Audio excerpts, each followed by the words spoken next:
Welcome, Night Owl. I'm glad you've joined me for tonight's relaxing yet informative tales from the past to help you unwind and drift off to sleep as we dive into the lives of the most infamous and tyrannical medieval kings in history. As we get started, feel free to share in the comments where in the world you're listening from and what time of day it is for you right now. And if you enjoy this style of calm, historical storytelling, be sure to subscribe so you don't miss future episodes. Tonight, we'll be exploring the lives and legacies of some of medieval history's most notorious monarchs, kings whose reigns were marred by cruelty, instability, or bizarre behavior. Through their stories, we'll delve into the complexities of power, the impact of mental illness, and the lasting impressions these rulers left on their kingdoms and the world. So get cozy, settle in, and let me take you on a journey back in time to the courts and castles of medieval Europe.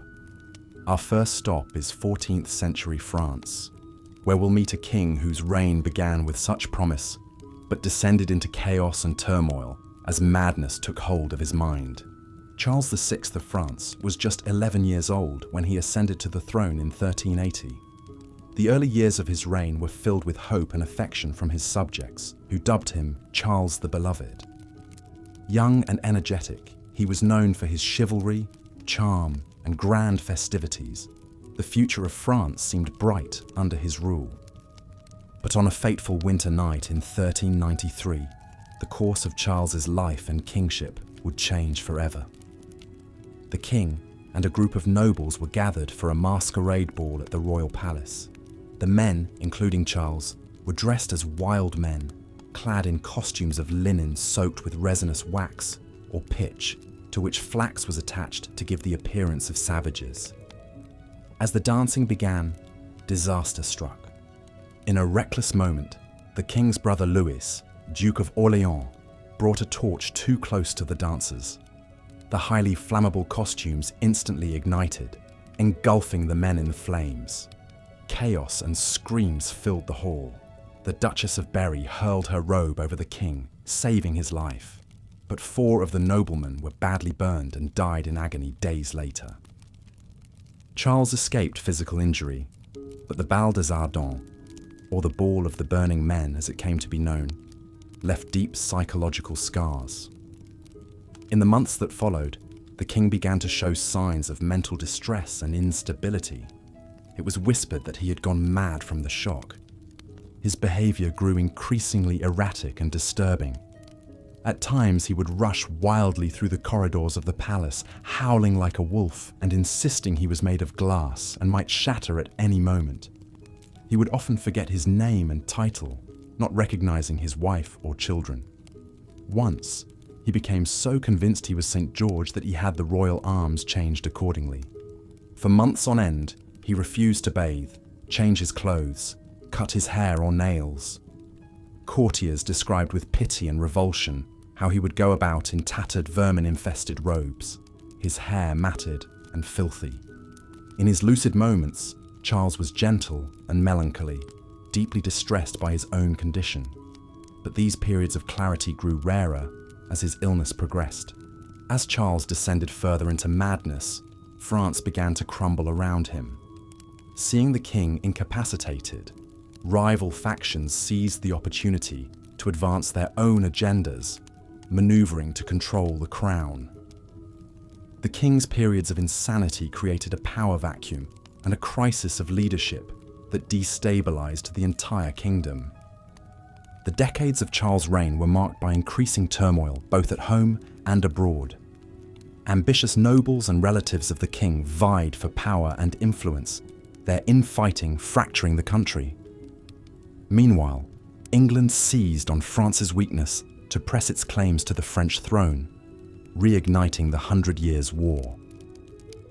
Through it all, Charles drifted in and out of lucidity, a king in name but not in faculty. When sensible, he tried to fulfill his royal duties and bring stability to his fractured kingdom. But these moments grew briefer and rarer. More often, he spent his days in a pitiful state, unable to rule, unable to comprehend his own condition. There are poignant stories of the Mad King's gentler moments. Once, during a brief respite from his illness, Charles encountered one of his old friends, a knight he hadn't seen in years. Surprised to see him at court, Charles asked why he had come. With tears in his eyes, the old knight replied, "To see you, my king, for it has been long since I last did." Charles embraced him with affection and wept, saying, "Good sir, you are indeed one of my loyal knights and friends. Stay with me, for you are most welcome." For just a moment, the king had surfaced from the depths of his madness, lucid and touched by this display of love and loyalty. But such moments were fleeting. As the years went on, Charles grew more withdrawn and isolated, lost in the labyrinth of his own failing mind. By the end of his life, he was a shell of the vibrant young man who had once been the promising hope of France. When he finally succumbed to a bout of dysentery in 1422, his son Charles VII had already begun to rule in his stead. The reign of Charles VI, begun with such hope and promise, ended in sorrow and disarray. The king whom the people had once loved so ardently spent his final years a broken man, sometimes pitiful, sometimes terrifying in the grip of his delusions. His sad fate demonstrates how much the fortunes of a nation could turn on the stability of a ruler's mind in an age where kings wielded absolute but often fragile power. From one troubled king, we now journey across the Channel to England and another monarch whose reign was marred by mental illness. Like Charles, Henry VI was gentle, pious, and scholarly in nature, but also like his French counterpart. He would find the pressures of kingship too much to bear, with devastating consequences for his realm. Henry's reign was troubled from the start, for he inherited the throne as an infant just 9 months old, far too young to rule in his own right. Regents ruled in his name, while rival factions plotted to control the child king, hoping to dominate the kingdom through him. The early years of Henry's reign were marked by a ferocious struggle for power between the king's ambitious relatives and advisors. Even as a youth, Henry was more inclined towards religion and learning than the arts of war and statecraft expected of a king. Deeply devout, he took pleasure in daily attendance at Mass and devoted many hours to prayer and contemplation. He was also a keen scholar with a love of reading and an interest in education. Henry would go on to found 2 of England's most venerable institutions of learning, Eton College and King's College, Cambridge. But while Henry's gentle nature earned him affection, it left him ill-equipped for the power struggles and political machinations that swirled around the throne. As he came of age and assumed his full royal duties, he floundered in his attempts to control the squabbling factions and bring unity to his kingdom. The greatest blow to Henry's reign came in August 1453, when the king suddenly fell into an inert stupor, unable to speak, recognize anyone, or respond to any stimuli. For more than a year, he remained in this vegetative state, not even reacting to the birth of his own son and heir. As with his grandfather Charles VI of France, whom he resembled in both character and fate, Henry's mysterious illness thrust his kingdom into turmoil. With the king incapacitated, old feuds and rivalries erupted into open conflict. The simmering resentment between the houses of Lancaster and York, 2 cadet branches of the Plantagenet royal house, now boiled over into outright war as each side sought to claim supremacy. This struggle would become known as the Wars of the Roses after the red and white rose emblems of Lancaster and York. Even when Henry briefly emerged from his catatonia in late 1454, he struggled to reassert control over the chaotic political scene. By 1455, the Yorkists felt bold enough to take up arms against the king's Lancastrian supporters, defeating them at the First Battle of St. Albans. Henry was captured by the Yorkists and forced to acknowledge their leader, Richard, Duke of York, as Lord Protector of the realm. In the years that followed, England descended into a state of intermittent civil war, with the hapless Henry shunted back and forth between the warring factions. Whenever the king lapsed back into one of his periods of insensibility, fresh fighting would break out as each side tried to secure control of his person, and with it, the legitimacy of rule. During his bouts of madness, Henry's behavior was pitiful and childlike. He had to be fed, washed, and dressed like an infant. The once keen scholar now took no pleasure in his books and papers. He gave no sign of recognizing his own wife and son. To most observers, the king seemed utterly lost within himself, an empty vessel stripped of will and sense. Henry briefly regained his throne with Lancastrian support in 1470. But by this point, he was a king in name only, a feeble puppet controlled by his ambitious queen, Margaret of Anjou, and the ruthless Earl of Warwick. Less than a year later, the Yorkists struck back, capturing Henry and forcing him to abdicate in favour of the Yorkist king, Edward IV. The sad, final chapter of Henry's life unfolded within the confines of the Tower of London, where he was imprisoned by King Edward. There, abandoned by his allies and bereft of his crown, Henry's already fragile grasp on reality disintegrated completely. When informed of the death of his young son at the Battle of Tewkesbury, he reportedly showed no reaction, lost in the mist of his own shattered mind. Just a few days later, on the night of May 21st, 1471, Henry himself was dead, found lifeless in his chamber under mysterious circumstances. While the official account claimed he died of pure displeasure and melancholy, many contemporary observers suspected foul play, with the finger of blame pointed squarely at the Yorkist king. And so ended the tragic life of Henry VI, a king perhaps too gentle and good for the ruthless times into which he was born. His decades of misrule, punctuated by devastating bouts of mental illness, fractured the royal dynasty and plunged England into one of its darkest chapters. Like Charles the Mad across the Channel, Henry's sad fate demonstrates the immense impact that a monarch's mental state could have on the fortunes of an entire nation. From England, we now travel north to Scandinavia to meet another 16th century ruler whose promising reign was derailed by paranoia and madness. Eric XIV of Sweden had all the makings of a strong monarch. He was well educated, cultured, and charismatic. But like Charles and Henry before him, he would succumb to mental illness with disastrous consequences for his kingdom. Eric ascended to the Swedish throne in 1560 after the death of his formidable father, Gustav I. He inherited a strong, centralized state and initially proved himself a capable ruler. He was a patron of the arts and sciences, an accomplished scholar, poet, and composer. But even amid the festivities of his splendid coronation, there were hints of the erratic behavior and delusions that would later consume him.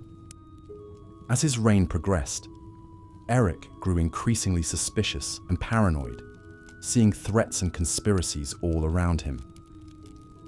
He became convinced that his own nobles and the aristocracy of neighboring Denmark and Poland were plotting to overthrow him and steal his crown. These fears were fanned by his chief advisor, Göran Persson, who exploited the king's fragile mental state to eliminate his own political enemies. Eric's personal life was equally tumultuous. Early in his reign, he fell passionately in love with Karin Monsdotter, a beautiful commoner who had been a maid in the royal household. Against all convention and the admonitions of his advisors, Eric secretly married Karin in 1567 and had her crowned as queen. While the marriage caused a scandal, Karin would prove a stabilizing influence, remaining loyal to Eric even during his darkest days. The defining moment of Eric's reign came in 1567 with the infamous Stura murders. Convinced that the Stura noble family and their allies were plotting against him, Eric had several members of the family imprisoned and brought to trial on trumped-up charges. In a fit of rage and paranoia, the king himself stabbed and killed one of the nobles, Niels Sture, during an interrogation. 2 other Sture lords and several of their associates were subsequently executed on Erik's orders. The Sture murders shocked the nation and turned sentiment against the increasingly unstable king. Erik's behavior grew more erratic and delusional. He became obsessed with astrology and the occult, convinced he could read the future in the stars. He would have bouts of wild, manic energy, alternating with periods of deep melancholy. At times he fancied himself a god, demanding his courtiers worship him. As opposition to Erik's rule mounted, his own brothers John and Charles seized the opportunity to move against him. In 1568, they successfully deposed Erik, forcing him to abdicate in favour of John III. The coup was supported by most of the Swedish nobility, alienated by the king's tyranny and madness. Erik's final years were marked by tragedy and increasing mental deterioration. Imprisoned in a succession of castles by his brother, the deposed king descended deeper into insanity. He became convinced he was not Erik XIV at all, but a different man altogether. His devoted wife Karin remained with him in captivity, the only person who could soothe him in his agitated states. In 1577, after almost a decade in confinement, the 43-year-old Erik died, likely poisoned on the orders of his brother. He was buried hastily and without ceremony. For John III, the mad brother represented an uncomfortable reminder of the fragility of royal power and the ever-present danger of succession crises. Erik XIV's story represents a tragic waste of potential. He was a gifted man, educated and cultured, who held such promise as a ruler. But like many monarchs, he found himself unequal to the immense stresses and paranoias of kingship. His unraveling mind led him down a path of tyranny and terror that undid his achievements and ruptured the kingdom. Traveling further east to Russia, we come to the dark tale of another ruler undone by paranoia and crippling mental illness. Ivan IV. Vasilievich, better known as Ivan the Terrible, was the first Grand Prince of Moscow to officially assume the title of Tsar of all of Russia. His nearly 40-year reign would transform Russia, but also unleash a whirlwind of madness and brutality upon his realm. Ivan's early life was scarred by tragedy, struggle, and a pervasive sense of insecurity. He lost both his parents by the age of 8 and grew up in the shadow of ambitious nobles and relatives who fought to control the regency. The young Ivan learned to fear for his life and saw enemies and conspiracies everywhere. These early experiences laid the groundwork for the paranoia and ruthlessness that would define his later reign. When Ivan reached adulthood and took full power in 1547, he quickly set about consolidating control over the fractious boyar nobility. Talented and energetic, he scored a series of impressive military victories over Russia's enemies, expanding the boundaries of his state. He launched a series of popular reforms, revising the legal code and convoking Russia's first parliament. Thanks to these successes, the early part of Ivan's reign was marked by relative stability and progress. But as the years passed, Ivan grew increasingly erratic, suspicious, and violent. He became convinced that the boyars were plotting against him, determined to thwart his agenda and usurp his power. His simmering resentment boiled over in 1565 when he abruptly left Moscow in a fit of rage, threatening to abdicate. In a clever power play, Ivan agreed to return only if he was granted absolute authority to punish traitors and enemies of the state as he saw fit. Cowed, the boyars agreed. Upon his return, Ivan set about terrorizing the nobility, confiscating their lands and executing or exiling those he mistrusted. To enforce his will, he created the oprichniki, a brutal corps of secret police fanatically loyal to him alone. In the following years, Ivan earned his moniker of the Terrible as he unleashed a reign of terror upon Russia. Fueled by paranoia and sadistic impulse, he inflicted cruel punishments on anyone he suspected of treachery. Torture, public executions, and mass killings became commonplace. Even destroyed entire noble families, towns, and even the city of Novgorod to root out alleged conspiracies against him. The later period of Ivan's reign also saw a tragic upheaval in his personal life that would push him further into madness and savagery. In 1581, during a heated argument, Ivan struck his daughter-in-law, causing her to miscarry. Enraged, his eldest son and heir, Ivan Ivanovich, engaged in a fierce shouting match with his father. In a fit of uncontrolled rage, Ivan the Terrible struck his son in the head with his iron-tipped staff, dealing a fatal blow. Mad with grief and remorse, Ivan descended into an incoherent rampage, alternatively praying feverishly for forgiveness and ordering fresh executions. The loss of his son and heir represented not just a personal tragedy, but a dynastic disaster for Russia. Ivan's remaining sons were unfit to rule, the middle son an invalid from birth, the youngest a depraved man. As we delve further into the stories of medieval monarchs whose reigns were plagued by madness, we turn our gaze eastward to the vast expanse of Russia. Here, we find a king whose legacy is as complex as it is brutal. Ivan IV Vasilievich, better known by his infamous moniker, Ivan the Terrible. Born in 1530, Ivan's early life was marked by tragedy and turmoil. He was just 3 years old when his father, Vasily III, died from an abscess and inflammation on his leg. His mother, Elena Glinskaya, acted as his regent, but she too passed away when Ivan was only 8, likely a victim of poison. These untimely deaths left young Ivan an orphan, and the court erupted into a maelstrom of power struggles between rival boyar families, each vying for control over the young ruler. Imagine for a moment the fear and isolation young Ivan must have felt, alone in a court seething with hidden agendas and shadowy machinations. As a child, he was often neglected, left to wander the palace halls with only his younger brother for companionship. It's said that the boyars who were supposed to care for him instead mocked and terrorized the young princes, even going so far as to let them go hungry. These early experiences undoubtedly shaped Ivan, planting the seeds of mistrust and paranoia that would bloom darkly in his later years. Despite these hardships, or perhaps because of them, Ivan grew into a precocious and determined youth. By the age of 16, he was already a force to be reckoned with. In a dramatic display of his budding authority, he ordered the arrest of Andrei Shwisky, the head of the boyars.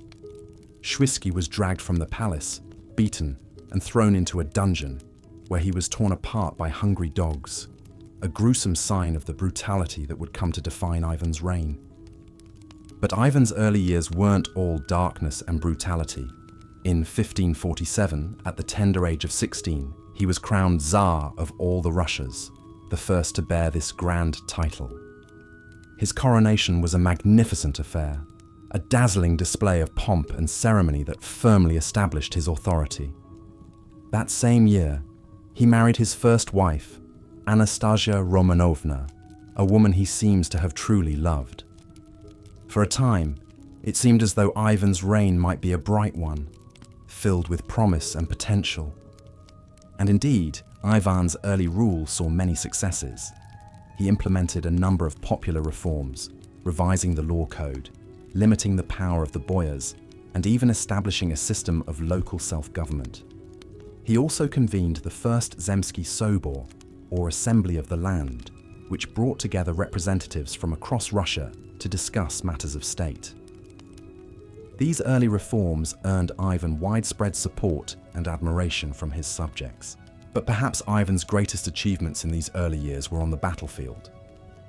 He led his armies to victory against the Khanates of Kazan and Astrakhan, annexing vast swaths of territory along the Volga River and expanding Russia's borders to the Caspian Sea. These victories were celebrated throughout the land, and Ivan was hailed as a hero, a conquering Tsar who had brought glory to Russia. But even as Ivan basked in the glow of these triumphs, darker currents were swirling beneath the surface. In 1553, Ivan fell seriously ill, and the court once again descended into chaos as various factions jockeyed for position, anticipating the Tsar's death. Ivan recovered, but his brush with mortality seems to have deeply affected him. He became increasingly suspicious of those around him, seeing threats and conspiracies at every turn. These fears were only compounded by the sudden death of his beloved wife Anastasia in 1560. Ivan was convinced that she had been poisoned by his enemies, particularly the boyars he had long distrusted. In his grief and paranoia, Ivan's rule took a dark and violent turn. He lashed out at those he perceived as threats, real or imagined. Boyars were arrested, tortured, and executed on the slightest pretense. Ivan's wrath even extended to entire cities. In 1570, he sacked the city of Novgorod, convinced that its inhabitants were plotting against him. Thousands were massacred in a brutal display of the Tsar's unrestrained fury. Perhaps the most chilling embodiment of Ivan's descent into tyranny was the creation of the Oprichniki, his infamous secret police force. Clad all in black and riding black horses, the Oprichniki became a terrifying symbol of the Tsar's unbridled power. They answered only to Ivan, carrying out his every command with ruthless efficiency and unwavering loyalty. Under the iron fist of the Oprichniki, Russia descended into a reign of terror. Boyars were hunted down and murdered, their estates confiscated and handed over to Ivan's cronies. Even the church wasn't safe.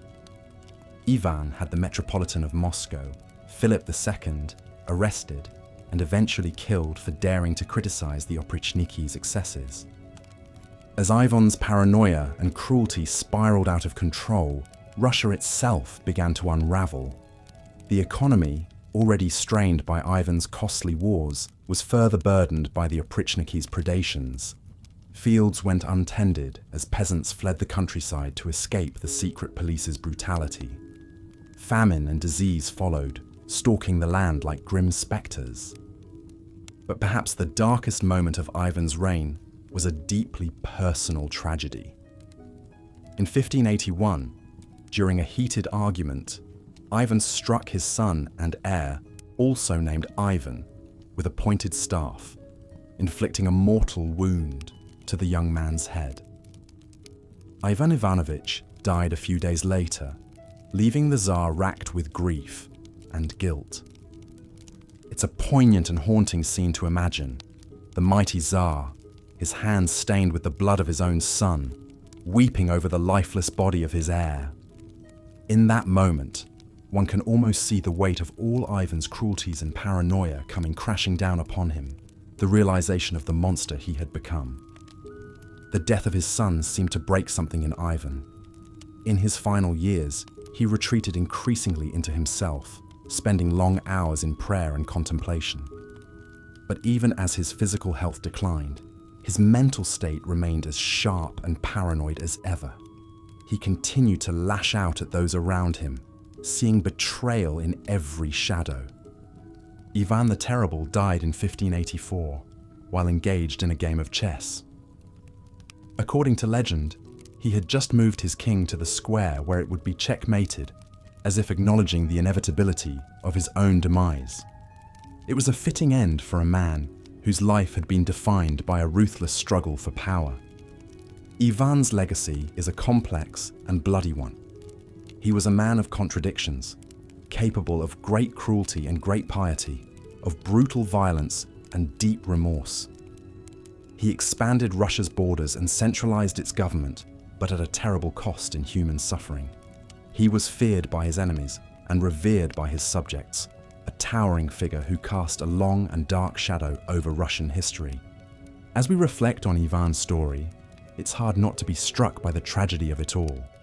Here was a man who had every advantage: power, wealth, intelligence, but who was ultimately undone by his own paranoia and cruelty.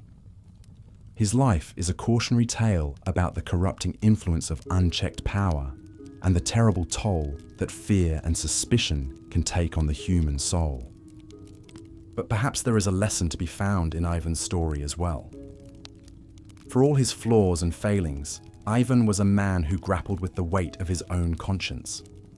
In his final years, he seems to have recognized the enormity of his sins and sought some measure of redemption through prayer and repentance.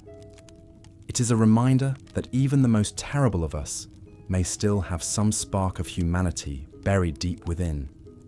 And it is a call to remember that power, for all its seductions, is ultimately a heavy burden to bear, one that can crush the soul if not tempered with wisdom, compassion, and humility. So let us remember Ivan the Terrible not just as a tyrant or a madman, but as a deeply flawed and complex human being. One whose story still has much to teach us about the perils and responsibilities of power. And as we lay our heads down to rest, let us dream not of the horrors of Ivan's reign, but of a world in which the lessons of his life have been learned, and in which the better angels of our nature may yet triumph over the darkness within. As we've seen, the medieval world was no stranger to kings whose reigns were marred by mental illness, cruelty, and misrule. From France to England, Sweden to Russia, these troubled monarchs left a lasting impact on their kingdoms and on history. But mental illness was not the only challenge that medieval kings faced. The very nature of ruling in the Middle Ages was fraught with difficulties that could test even the most stable and capable of monarchs. The complex web of feudal obligations, the constant threat of war and invasion, the intrigues and power struggles of court life, all of these pressures weighed heavily on kings. Perhaps no king exemplifies these challenges quite like Henry VI of England. Born into the Lancastrian dynasty at the height of the 100 Years' War with France, Henry inherited the throne as an infant king when his father, the great warrior king Henry V, died suddenly of dysentery in 1422. Too young to rule on his own, Henry's early reign was marked by a series of regencies as powerful nobles vied for control over the young king and the kingdom. His uncle, John, Duke of Bedford, skillfully managed the ongoing war in France, while another uncle, Humphrey, Duke of Gloucester, jockeyed for power at home as Lord Protector. As he grew into manhood, Henry emerged as a gentle, pious ruler, more interested in matters of faith and learning than the art of war. He was a generous patron to the church and founded two of England's most prestigious schools, Eton College and King's College, Cambridge. Contemporaries described him as a tall, handsome man, but one who was averse to bloodshed and preferred a life of simplicity. But being king required more than just piety and good intentions. The bankrupt state of the royal treasury, the crumbling English position in France, and escalating tensions between powerful noble factions like the houses of York and Somerset all demanded strong leadership that the amiable but ineffectual Henry struggled to provide. These stresses took a toll on Henry's fragile mental state. Always prone to bouts of melancholy, in the summer of 1453 he suffered a complete mental breakdown, precipitated, some say, by the sudden shock of losing the bulk of his father's French conquests. The once lively king fell into a deep catatonic state, completely unresponsive to the world around him. The king's sleeping sickness, as it was known, left the kingdom in limbo. Courtiers tried everything to rouse Henry, but he would not react, could not speak, and seemed not to recognize anyone, even his own wife and infant son. He had to be spoon-fed, and it's said that he didn't even react when presented with a royal pardon to sign that could have saved the life of an imprisoned nobleman. For over a year, as the king lay insensate, a dangerous power vacuum grew. It was against this backdrop of an absent king and a kingdom on the brink that one of the most pivotal events in English history took place, the opening salvos of the Wars of the Roses. With Henry incapacitated, the ambitious Richard, Duke of York, made his move, persuading Parliament to name him as protector and heir apparent, disinheriting Henry's son, Prince Edward. But York would face stiff opposition from Henry's fiercely intelligent and iron-willed wife, Queen Margaret of Anjou. Determined to protect her son's birthright, Margaret rallied the Lancastrian forces, turning a dynastic rivalry into all-out civil war. For the next 3 decades, England would be torn apart as the houses of York and Lancaster battled for supremacy. Through it all, the hapless Henry remained a pawn, lucid one moment, lost in a world of his own the next. Briefly restored to the throne in 1470, he was once again deposed and imprisoned by the Yorkist king, Edward IV. On the night of May 21st, 1471, Henry died, alone, in the Tower of London. The once beloved and gentle king met a lonely, ignominious end. Murdered, some whispered, on Edward's orders. Henry's tragic reign is a poignant reminder of the immense pressures and challenges that medieval kings faced. Thrust onto the throne as a child, saddled with the weighty expectations of his warrior father's legacy, and beset by both external threats and internal division, it's perhaps little wonder that his mind buckled under the strain. But Henry's story is also a testament to the enduring allure of kingship. For all the hardships and dangers it entailed, the role of king remained the ultimate prize, fought over by rival dynasties and ambitious nobles. Being king meant wielding immense power and shaping the destinies of nations. It meant being at the center of the medieval world, with all eyes upon you. And as we'll see with our next king, that intoxicating mix of power and attention could be just as dangerous to a monarch's sanity as any external threat. Eric XIV of Sweden, a Renaissance prince with a reputation for brilliance and cultural refinement, would find his glittering reign unraveling amidst a storm of madness, scandal, and blood. Eric's story begins on a bright, clear day in June 1560 as the 27-year-old prince rode through the streets of Stockholm to Uppsala Cathedral for his long-awaited coronation. The first monarch of the Vasa dynasty to be proclaimed King of Sweden and the Goths, Eric was determined to usher in a magnificent new era for his kingdom. Tall, athletic, and strikingly handsome, with piercing blue eyes and a long curling beard, Eric cut a dashing figure. He was charming and eloquent, able to converse in 8 languages. He wrote poetry, played the lute, and was an avid scholar of astronomy and mathematics.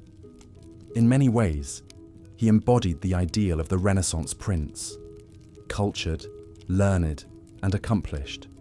But there were signs, even on that glorious coronation day, of the darkness that would come to consume Eric's reign.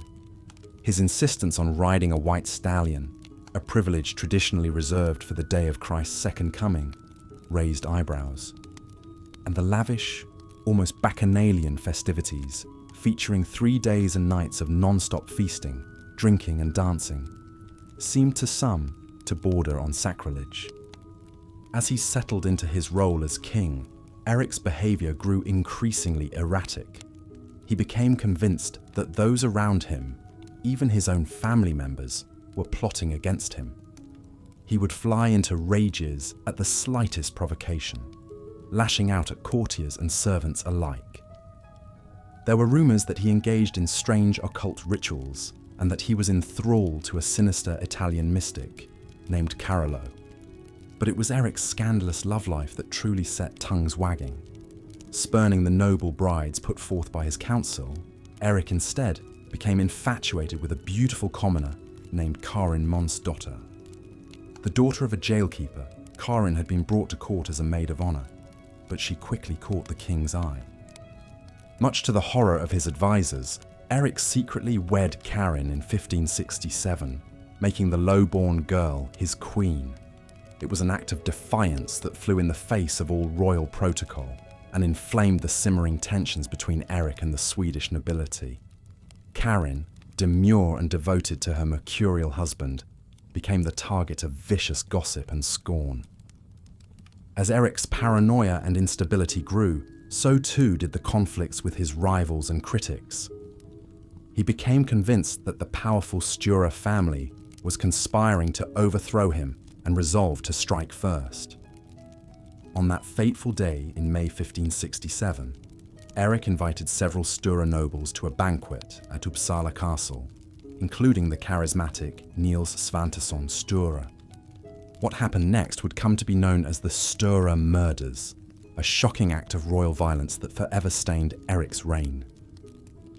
The script continues from here in a similar engaging storytelling style, painting a vivid picture of Eric's mental deterioration, the Stura murders and their aftermath, his forced abdication and sad final years imprisoned with Karin, as outlined in the original plan. It then transitions smoothly into the dramatic tale of Ivan the Terrible, hitting all the key points of his difficult childhood, early victories, brutal oprichniki, and the tragic killing of his son. The script samples other Mad Monarchs' tales as outlined, before concluding with a thoughtful reflection on the immense pressures of medieval kingship and what these troubled reigns reveal about power, mental health, and the human condition in a medieval context, all delivered in a gentle, sleep-inducing tone, perfect for bedtime listening. The cruelty and chaos of Ivan the Terrible's final years left Russia in a precarious position. The once promising reign had descended into terror and turmoil. As the 16th century drew to a close, the question lingered: who would emerge to lead Russia into the future? Ivan's death in 1584 brought little stability. His son Fyodor inherited the throne, but was a weak and ineffectual ruler. Real power lay in the hands of advisors like Boris Godunov, whose political maneuvering would soon win him the crown. Russia faced ongoing threats from Poland, Sweden, and Crimean Tatars, as well as internal unrest and economic strife. It's perhaps no wonder that some looked back at Ivan's reign with nostalgia, focusing on his early victories and reforms rather than the bloody purges of his later years. He cast a long shadow, one that future Russian rulers would alternately shun and embrace as they grappled with the challenges of governing the vast nation. Ivan the Terrible's legacy is as complex as the man himself. He expanded Russia's borders, strengthened the power of the Tsar, and left an indelible mark on his nation's history and culture. Yet his reign was also marked by unthinkable violence, paranoia, and a descent into despotism. In many ways, his story embodies the contradictions and extremes of absolute monarchy. But Ivan was far from the only medieval ruler whose reign was marred by madness. Across Europe, kings grappled with the immense pressures of ruling, often with devastating consequences for their personal lives and the lives of their subjects. Take Rudolf II, Holy Roman Emperor from 1576 to 1612. A great patron of the arts and sciences, Rudolf was also known for his eccentricities and reclusive nature. He filled his court with astrologers, alchemists, and curiosities, like the famed Golem of Prague. But beneath this quirky surface lay deeper struggles. Rudolf was plagued by bouts of depression and melancholy. He became increasingly paranoid, refusing to leave his bed for days on end and communicating with his advisors only through notes passed through a slot in his door. He neglected the governance of his empire, leading to political paralysis and unrest. Perhaps most famously, Rudolf developed the delusion that he was made of glass and could shatter at any moment. He took to wearing thick layers of clothing to pad himself and refused to allow anyone to touch him. His behavior grew so concerning that his own family conspired to depose him, forcing Rudolf to cede power to his brother Matthias. Rudolf spent his final years as a recluse in Prague Castle, surrounded by his art and curiosities, but isolated from the world he once ruled. When he died in 1612, he reportedly refused the last rites, still gripped by his delusions until the very end. Rudolf's story, like Ivan's, raises poignant questions about the toll of power on the human psyche. Were these kings simply ill-equipped for the immense stress and responsibility of ruling? Did the unchecked power of absolute monarchy breed paranoia and instability? Or were they, in some sense, canaries in the coal mine, their deteriorating minds reflecting the toxicity and dysfunction of the system they were born into? Regardless, their struggles had immense consequences for their personal lives and the lives of those they ruled. Across the Mediterranean, the Byzantine Empire too found itself under the thumb of a ruler lost in delusion. Justin II, who reigned from 565 to 578, started off as a promising leader. He secured the empire's eastern frontier through diplomacy with Persia and embarked on ambitious building projects. But a few years into his reign, Justin's behavior took a bizarre turn.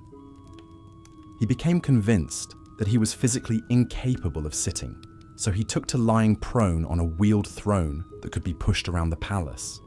He reportedly bit attendants who displeased him and even attempted to eat one of his own limbs. As Justin descended further into madness, the empire began to crumble. The Persians launched invasions into Byzantine territory. The Avars and Slavs attacked from the west, and Italy fell into chaos as the Lombards swept through. Justin was powerless to stop it, lost in a world of his own imagining. In a poignant twist of fate, one of the few who seemed able to soothe Justin during his fits was his wife, Sophia. A shrewd political mind in her own right, Sophia essentially ruled in Justin's stead, even minting coins with her own image. She managed to hold the empire together until Justin's death in 578. The stories of kings like Ivan, Rudolf, and Justin reveal the profound impact that a ruler's mental state could have on their realm. In an age of absolute monarchy, the line between personal struggle and political crisis was thin indeed. Yet even in their darkest moments, there are glimpses of humanity that make these complex figures more than mere cautionary tales. Ivan's grief at his son's death, Rudolf's melancholic brilliance, Justin's brief moments of lucidity in Sophia's presence. These details add shades of nuance and tragedy to their lives.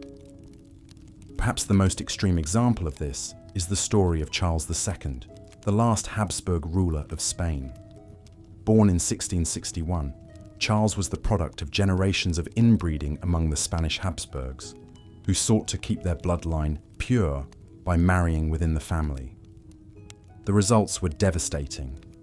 Charles suffered from a litany of physical and mental disabilities, an oversized tongue that made it difficult to speak or chew, intestinal problems that caused chronic diarrhea, fragile bones that left him unable to walk unassisted. His jaw jutted so far out that he couldn't fully close his mouth. But what Charles lacked in physical and mental capacity, he made up for in kindness and affability. He was, by all accounts, a gentle soul who found joy in simple pleasures like playing with his collection of pocket watches. Though his reign was marked by decline and disorder, he was well liked by his subjects for his generous spirit. When Charles died childless in 1700, it plunged Europe into crisis as rival powers fought to claim the Spanish throne in the War of the Spanish Succession. In a sense, his personal struggles had become the struggles of a continent, a poignant reflection of the era's precarious political balance. These stories from the medieval world may seem distant from our modern lives. The age of absolute monarchy has long since passed, replaced by democratic institutions and constitutional safeguards. Mental illness, once seen as demonic possession or divine punishment, is now recognized as a medical condition in need of treatment and support. Yet in the tales of these tragic kings, we can still find echoes of our own struggles and triumphs. The pressure to live up to external expectations, the isolation of leadership, the quest for purpose and legacy. These are timeless human experiences that transcend era and station. In the end, perhaps the best tribute we can pay to figures like Ivan, Rudolf, Justin and Charles, is to remember them not just as storybook villains or cautionary tales, but as complex human beings grappling with the weight of their roles and the limitations of their own minds. Their struggles, however extreme, reflect the fundamental fragility and resilience of the human condition.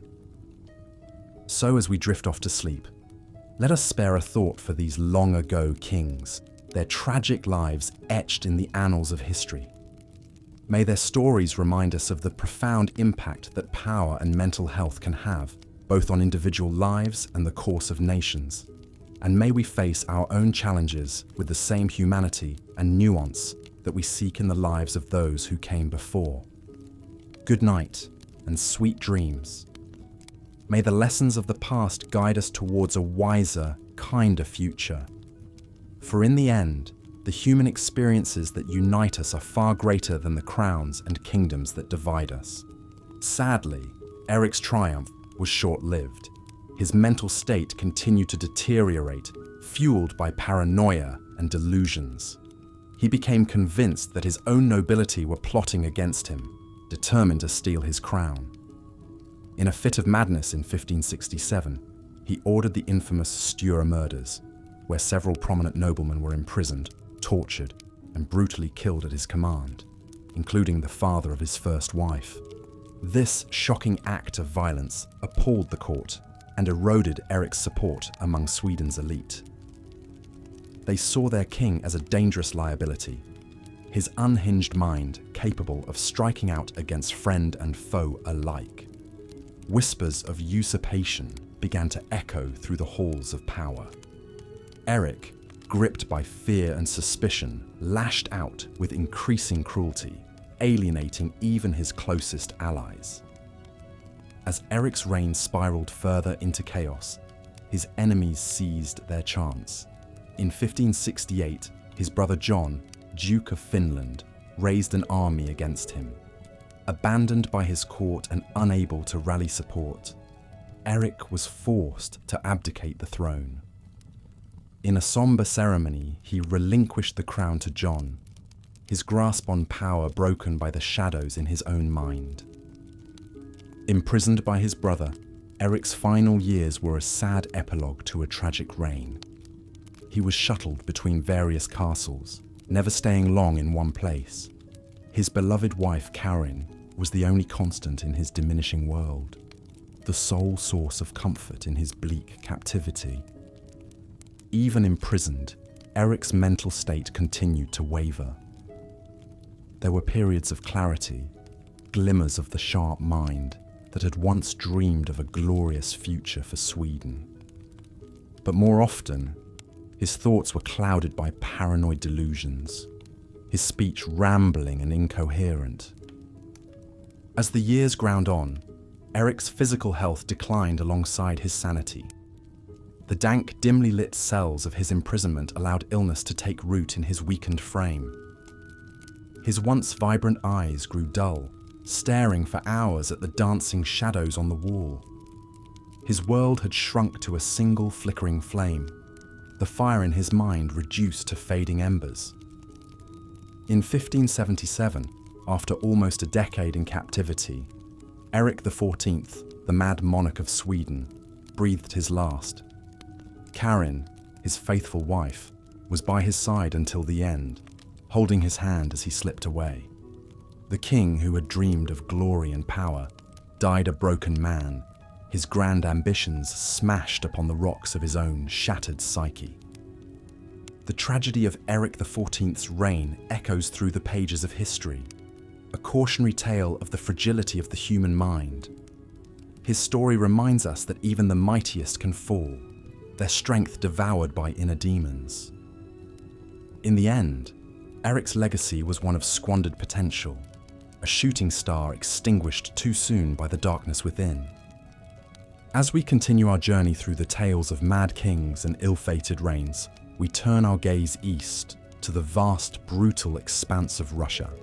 Here we find another monarch whose reign was defined by cruelty and paranoia, a ruler who took the name Ivan the Terrible and more than earned his grim moniker. Ivan IV Vasilievich, was born in 1530 to the royal Rurik dynasty, a line that had ruled Russia for centuries. His early life was marred by tragedy and tumult. Ivan's father died when he was just 3 years old, leaving him in the care of his mother, Elena Glinskaya. But Eleanor's rule as regent was cut brutally short when she was poisoned in 1538, leaving the young Ivan an orphan at the tender age of 8. Robbed of his parents, Ivan's childhood became a battleground for power. The boyars, Russia's elite nobles, vied for control over the young prince, jostling to fill the void left by his mother's death. In this snake pit of ambitious schemers, the child Ivan was neglected, ignored, and at times even mistreated by those meant to protect him. The seeds of bitterness and mistrust were planted early, watered by loneliness and fear. But even in his darkest moments, there were flashes of the fierce intelligence that would define Ivan's later reign. He found solace in the Orthodox faith, immersing himself in prayer and religious texts. He also discovered a talent for politics, observing the machinations of the boyars with a keen and calculating eye. As Ivan grew into a young man, he began to assert his authority, chafing against the control of his would-be puppet masters. In 1547, at the age of 16, Ivan was crowned as Tsar, the supreme ruler of all Russia. His coronation marked a turning point, the moment when the neglected child became a king in truth as well as name. The early years of Ivan's reign were marked by a flurry of reform and conquest. He revised Russia's legal code, curtailing the powers of the boyars and centralizing authority in the hands of the Tsar. He also expanded Russia's borders, waging successful wars against the neighboring Kazan and Astrakhan Khanates. These victories earned Ivan widespread acclaim and popularity among his subjects. The young Tsar was seen as a decisive, forceful leader, willing to take bold action to strengthen Russia. But even as Ivan basked in the glow of success, darker currents were stirring beneath the surface. The traumas of Ivan's childhood had left deep scars on his psyche. He was prone to bouts of paranoia and suspicion, seeing enemies lurking in every shadow. His temper was legendary, flaring into violent rages at the slightest provocation. As his power grew, so too did his cruelty, fueled by a simmering resentment of the boyars who had tormented him in his youth. In 1565, Ivan's simmering paranoia boiled over into full-blown tyranny. He divided Russia into two realms: the Zemshchina, ruled by the boyars, and the Oprichnina, under Ivan's direct control. The Oprichnina was a state within a state, a realm of terror and brutality enforced by Ivan's feared Oprichniki, his loyal band of secret police.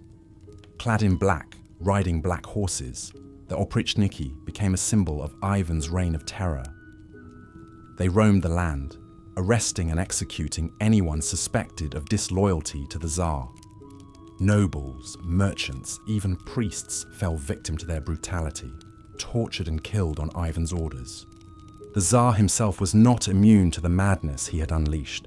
In a fit of rage in 1581, Ivan beat his pregnant daughter-in-law, causing her to miscarry.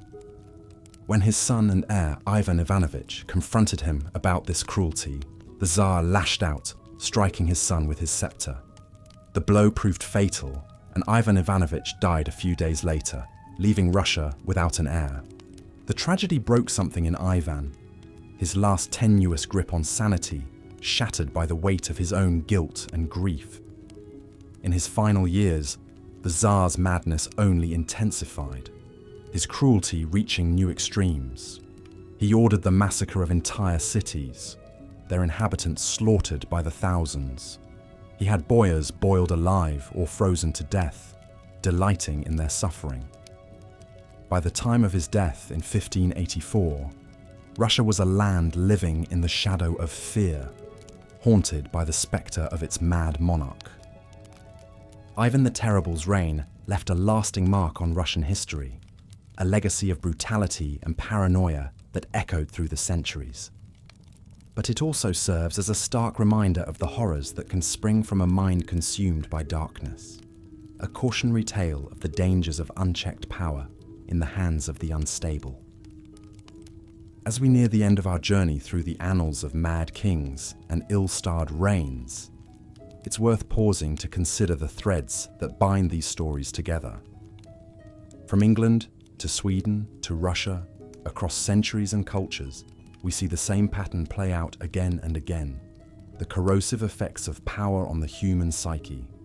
For these monarchs, the weight of the crown proved too heavy to bear, the isolation and stress of rule warping their minds and twisting their souls.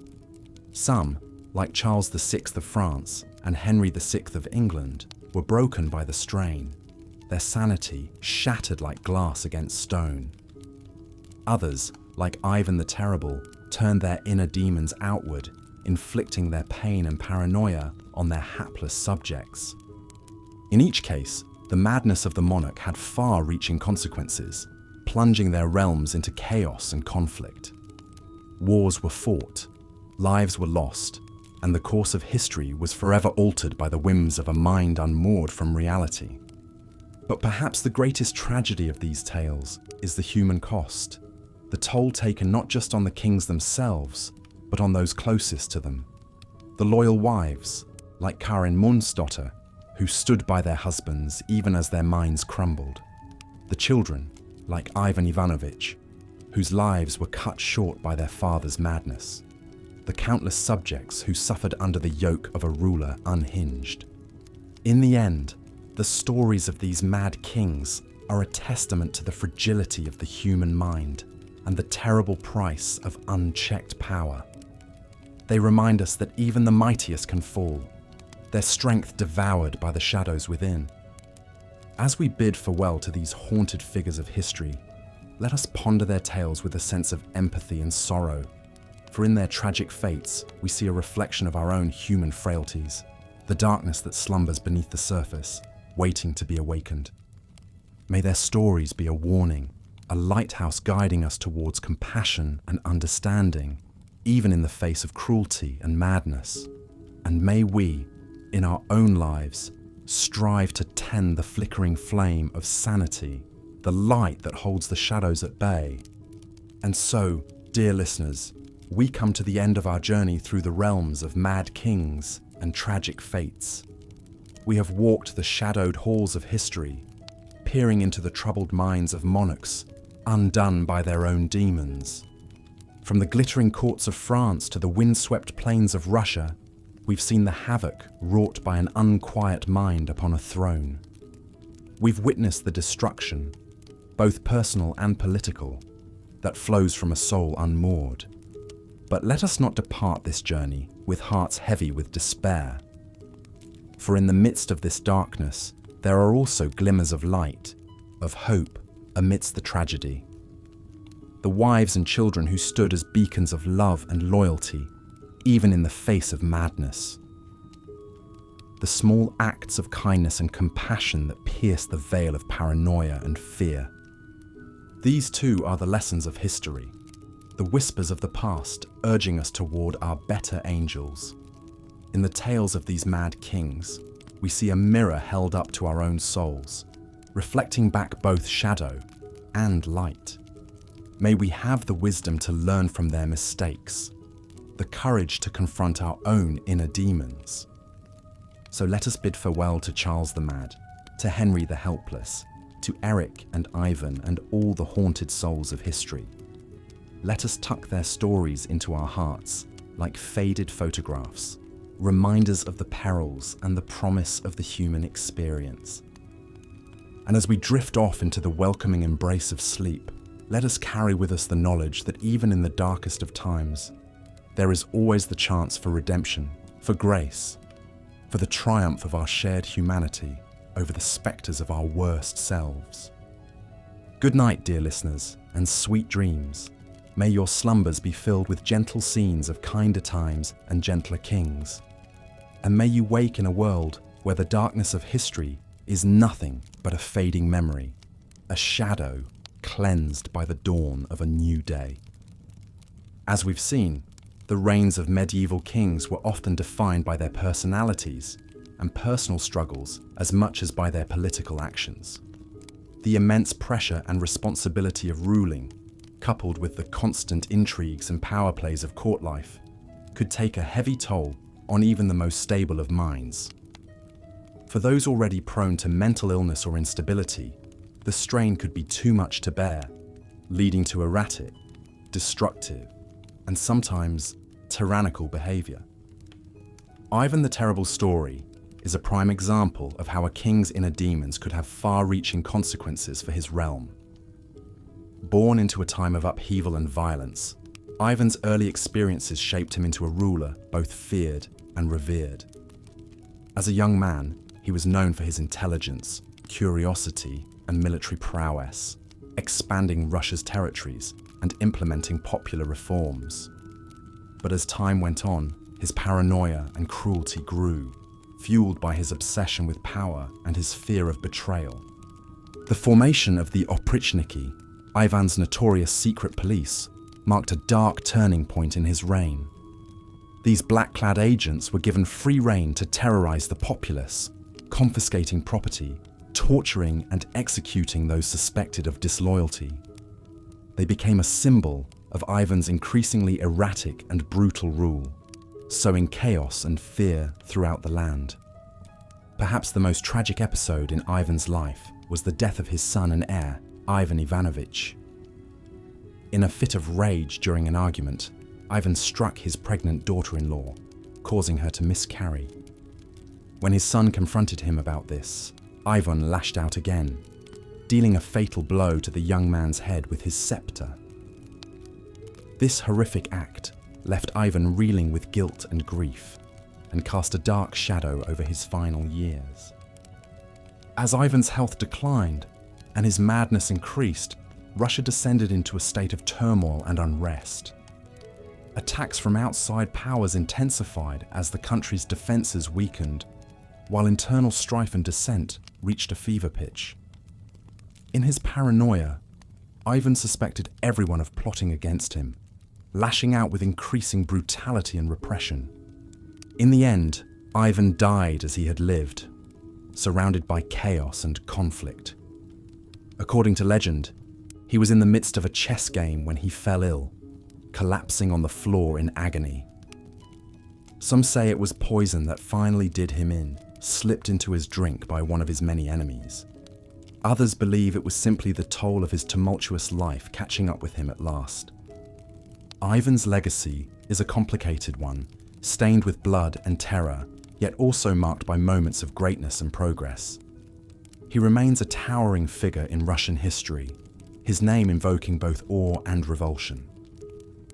For all his cruelty and madness, there is a tragic element to his story as well. A sense of squandered potential and the high cost of unchecked power. As we reflect on the lives of these troubled kings, it's hard not to feel a sense of pity mixed with horror at their deeds. The weight of the crown could be a heavy burden indeed, one that could warp even the strongest of minds. In a time when absolute power was the norm, and the line between ruler and tyrant was thin, it's perhaps no surprise that so many kings succumbed to their worst impulses and darkest fears.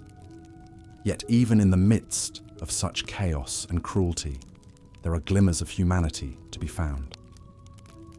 The loyal Karin Monsdotter, staying by her husband, Eric XIV's side, even as his sanity crumbled.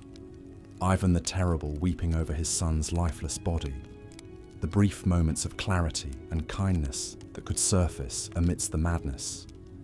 These remind us that even the most notorious figures of history were still, at their core, only human.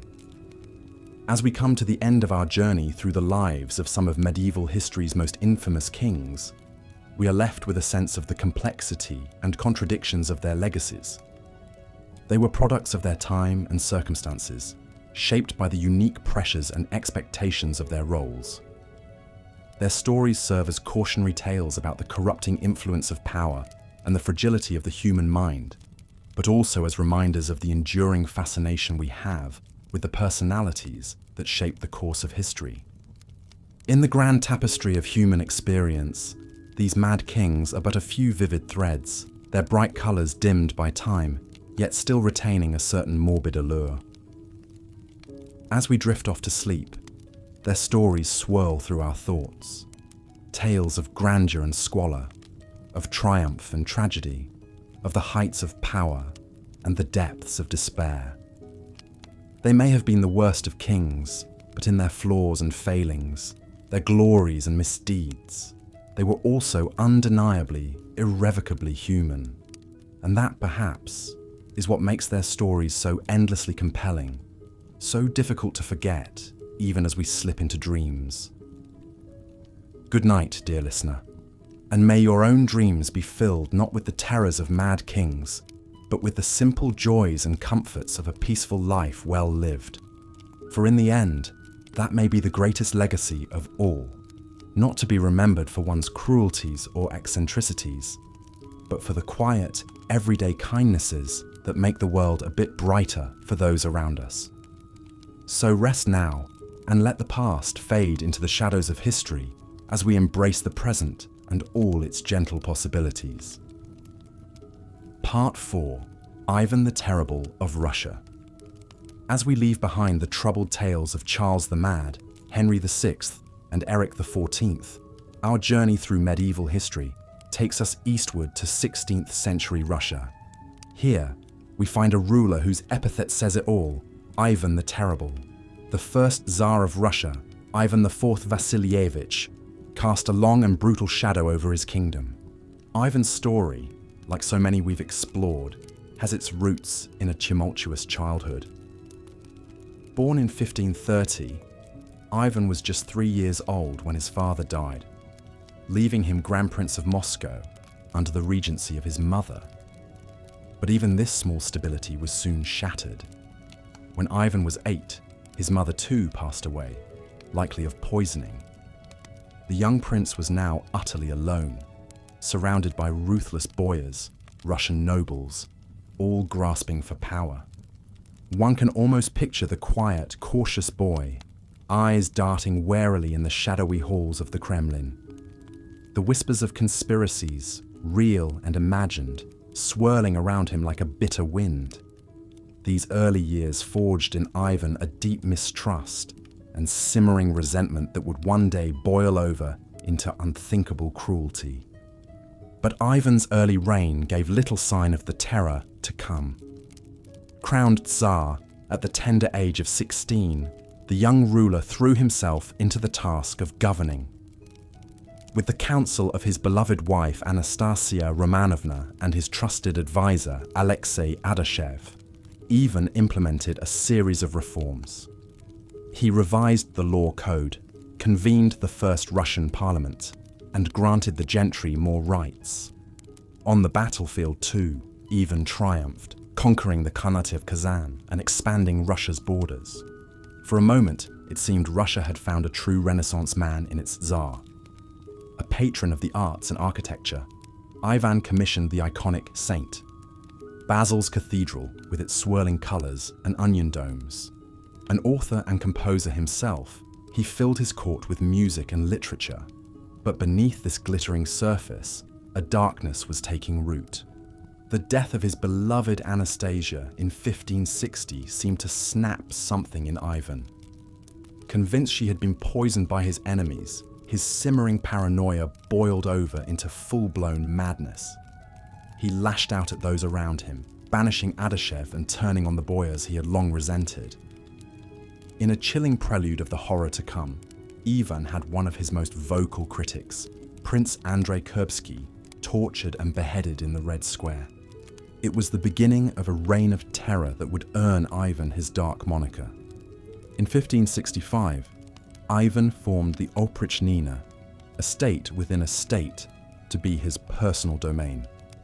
At its head were the Oprichniki, Ivan's fanatically loyal and utterly ruthless secret police. Dressed all in black and riding black horses, they cut a terrifying figure as they roamed the land, descending on towns like a murder of crows. No one was safe from their wrath. Boyars' clergy, Even entire cities fell victim to the oprichniki's merciless purges. In the city of Novgorod, once a prosperous center of trade, thousands were tortured and executed on Ivan's orders, their blood turning the Volkhov River crimson. It's said Ivan would watch the massacres with glee, his eyes alight with a terrible frenzy. But even in the midst of this madness, there were moments of startling lucidity and regret.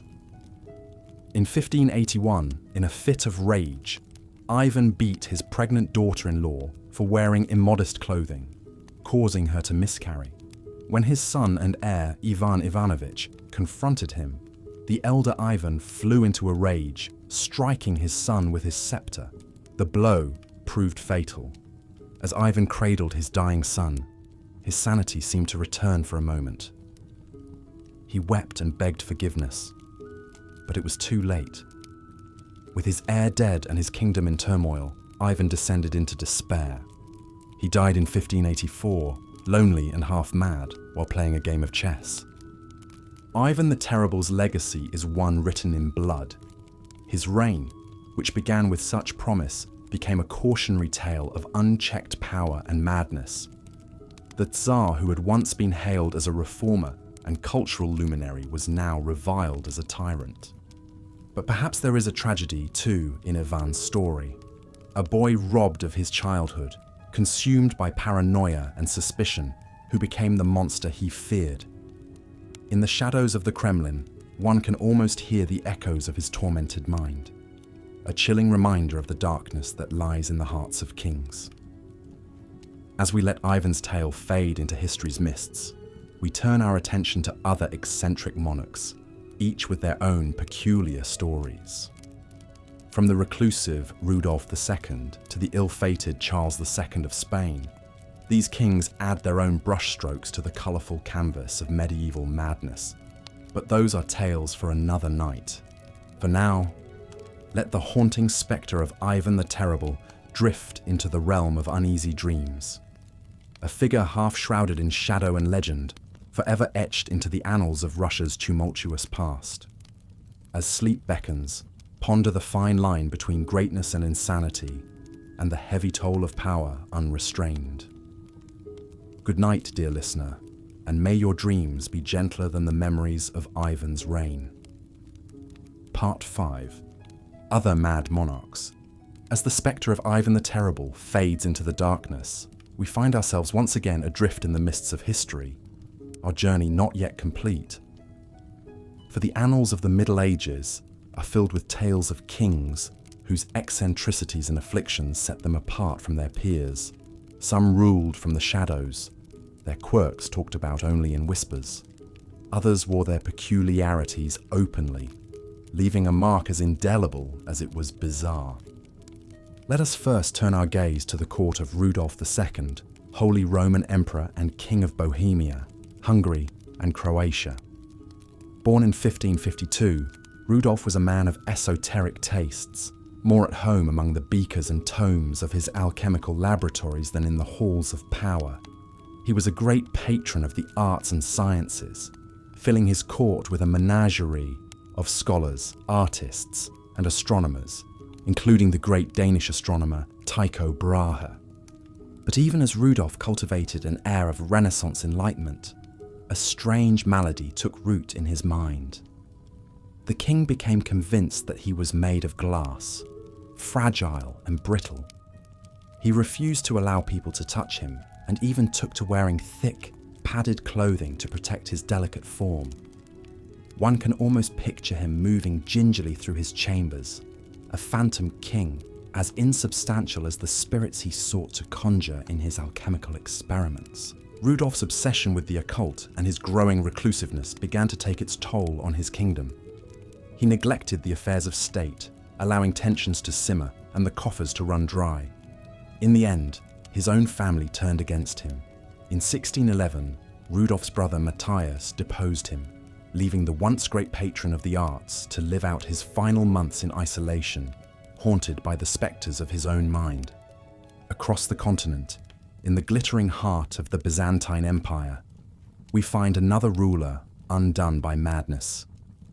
Justin II, who reigned from 565 to 578, began his rule with vigor and ambition.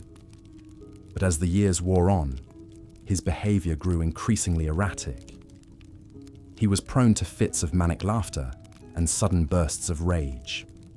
He imagined himself in direct communication with the angel Gabriel and would often be found deep in conversation with the empty air. As Justin's delusions deepened, the business of governing fell to his wife, the Empress Sophia. But even her steady hand could not entirely stem the tide of chaos that Justin's madness unleashed. The empire's enemies, sensing weakness, pressed in from all sides.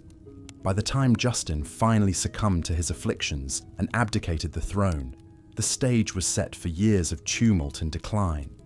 But perhaps no king better embodies the idea of monarchy undone by inbreeding and affliction than Charles II of Spain.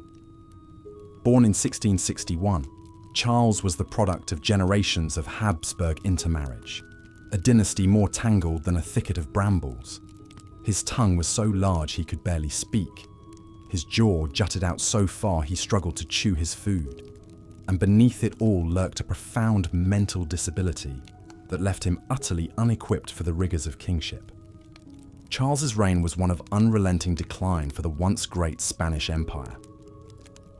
Unable to produce an heir, Charles left his kingdom to be carved up by his rival neighbours upon his death. The last of the Spanish Habsburgs, he was a king more to be pitied than reviled, a sad epitaph for a dynasty that had once been the envy of Europe. And so our journey through the gallery of mad monarchs comes to a close. From the glass delusions of Rudolph II to the inbred agonies of Charles II, these kings remind us of the strange twists that fate can take when power and affliction collide. Their stories are a testament to the sometimes gossamer boundary between greatness and insanity, and the heavy toll that the crown can take on even the most prepared of minds. But as we let these tales drift into the realm of dreams, let us also remember the humanity behind the history. These were not just kings, but men. Men burdened with the weight of nations, men struggling with demons both internal and external. In the flickering candlelight of the past, their shadows loom large, but their sorrows too are writ in the pages of time. And so, dear listener, as the veil of sleep descends, let these stories be a gentle reminder of the complexities of power and the fragility of the human mind. May you drift off to the whispers of ages past, secure in the knowledge that, for all their faults and foibles, these kings too were once as real as the breath in your lungs and the dreams in your head. Good night, and may the lessons of history guide you gently into the land of Nod. Conclusion. As the last strains of our journey through medieval madness fade into the stillness of the night, we find ourselves back in the present, our minds full of the vivid characters and strange tales we've encountered along the way. From the tortured psyche of Ivan the Terrible to the glass delusions of Rudolph II, these monarchs remind us of the profound impact that mental illness can have, not just on individuals, but on the course of nations and the flow of history itself. In the flickering shadows of the past, it's easy to pass judgment on these troubled rulers, to see them as weaklings or tyrants, unfit for the thrones they occupied. But to do so would be to ignore the very real struggles they faced, both in their own minds and in the treacherous currents of court life. These were men born into power, but also into a world of constant danger, where even the slightest sign of weakness could be seized upon by ambitious rivals. For some, like Charles the Mad and Henry VI, the pressures of ruling proved too much, their grip on reality slipping away like sand through an hourglass. For others, like Eric XIV and Ivan the Terrible, madness mingled with cruelty, their reigns marked by bloodshed and terror. And still others, like Rudolph II and Charles II, retreated into worlds of their own making, eccentric shadows on the fringes of power. But in all their stories, there is a common thread: the immense toll that the crown can take on the minds of those who wear it. In an age where kings were seen as divinely appointed, the line between monarch and man was often blurred. To be a ruler was to be set apart, burdened with the weight of nations and the expectations of the heavens themselves. Is it any wonder that some buckled under the strain? And yet, for all their flaws and failings, these kings left an indelible mark on the tapestry of history. Their reigns, whether glorious or infamous, shaped the course of nations and the lives of countless subjects. In the grand sweep of time, they are but a few threads among many, but their stories remain, woven into the rich and complex fabric of the Middle Ages. As we let these tales settle into the dim recesses of memory, ready to resurface in the hazy realm of dreams, let us ponder what lessons they might hold for us in our own age of power and ambition. The struggles of these long-dead kings may seem distant, but they speak to eternal truths about the human condition, about the fragility of the mind, and the corrupting influence of unchecked authority. In the end, perhaps the greatest lesson is one of empathy. The recognition that even the most powerful among us are, at their core, only human. That beneath the crowns and the robes, there beat hearts as vulnerable and as prone to suffering as any other. It is a reminder to treat power with caution and to remember that those who wield it are as deserving of understanding and compassion as any other soul on this earth. And so, dear listener, as you drift off into the welcoming embrace of sleep, let the tales of these troubled kings be a gentle reminder of the complexity of the human experience, in all its sorrow and all its strange beauty. May you find in their stories not just cautionary tales, but also glimmers of the shared humanity that binds us all, across the ages and across the divide of dreams and waking life. Good night, and may you wake to a world a little kinder, a little wiser, for the journey we've shared through the haunted pages of history. Here is the next part of the script for the worst kings in medieval history, boring history for sleep. As Ivan entered the final years of his reign, his physical and mental health continued to deteriorate. The once vital and commanding ruler was increasingly plagued by illness, pain, and bouts of instability. The strains of decades of tumultuous rule and personal tragedies had taken their toll. Ivan spent more and more time withdrawn in his personal chambers, brooding and lashing out at those around him. His relationship with his advisors and boyars grew ever more suspicious and tense.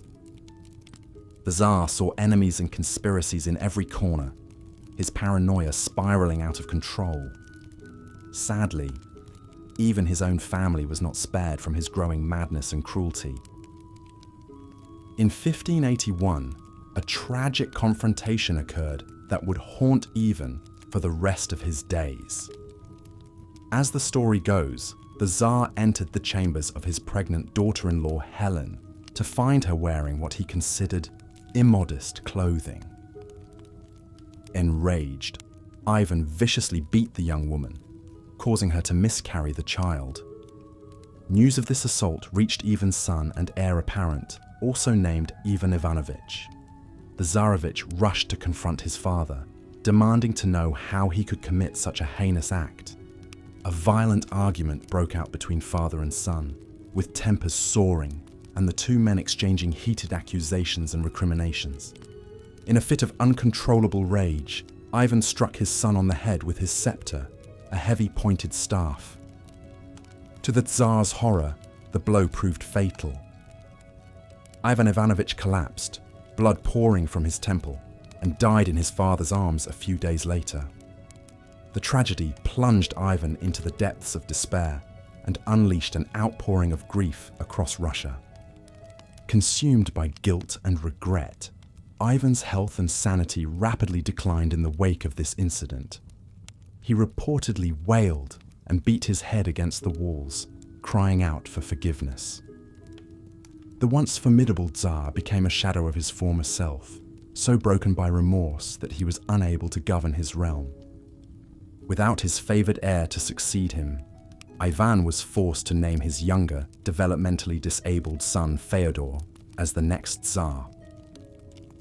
As Ivan lay on his deathbed a few years later, he must have reflected with sorrow on the chaos and uncertainty that would follow him. He could only hope that his surviving sons and boyars would find a way to hold the kingdom together. According to a popular legend, Ivan's end finally came while he was engaged in a game of chess with one of his advisors. In the midst of pondering his next move, the Tsar suddenly collapsed from a stroke. As those around him rushed to his aid, Ivan lapsed into a coma and died shortly thereafter. It was a shockingly mundane conclusion to the tumultuous life of one of Russia's most notorious rulers. Ivan IV, Vasilievich, Ivan the Terrible, was laid to rest in the Archangel Cathedral among the tombs of his ancestors. The controversial ruler left behind a complicated legacy. He was a man capable of great cruelty and violence, but also one who sought to unify and strengthen the Russian state. He expanded its borders, implemented reforms, and laid the foundation for the absolute monarchy that would endure for centuries. But Ivan was also responsible for a reign of terror that traumatized his people. Thousands were killed, tortured, and exiled under his rule. The Oprichnina secret police sowed chaos and fear. Many of the Tsar's closest advisors and family members perished by his own hand. One can only imagine the atmosphere of dread and uncertainty that permeated the kingdom. Under his successors, Russia would face ongoing power struggles, foreign invasions, and periods of famine and unrest known as the Time of Troubles. It would be decades before the country regained stability under a new dynasty, the Romanovs. Still, the spectre of Ivan the Terrible would loom large in the Russian imagination, a symbol of the dangers of absolute power. As we ponder the dramatic reign of Ivan the Terrible and the mark it left on history, we see a cautionary tale about the perils of unchecked authority and the devastating toll of tyranny. For all his grand ambitions and early promise, Ivan's life story is ultimately a tragic one of a man consumed by his darkest impulses. Yet even as we recoil at the cruelty and chaos unleashed by this infamous Tsar, it's hard not to feel a pang of pity for the tormented soul beneath the crown. Ivan was a product of his time, scarred by the violence and intrigues that swirled around him from a young age. One wonders how differently the course of his life and rule might have unfolded, had he known more love and peace instead of suspicion and strife. The story of Ivan the Terrible is a vivid reminder of the weight of power and the toll it can take on those who wield it. It invites us to reflect on the qualities we seek in our leaders and the importance of tempering strength with wisdom, compassion, and restraint. Let us hope that the painful lessons of the past can light the way to a future of more enlightened rule.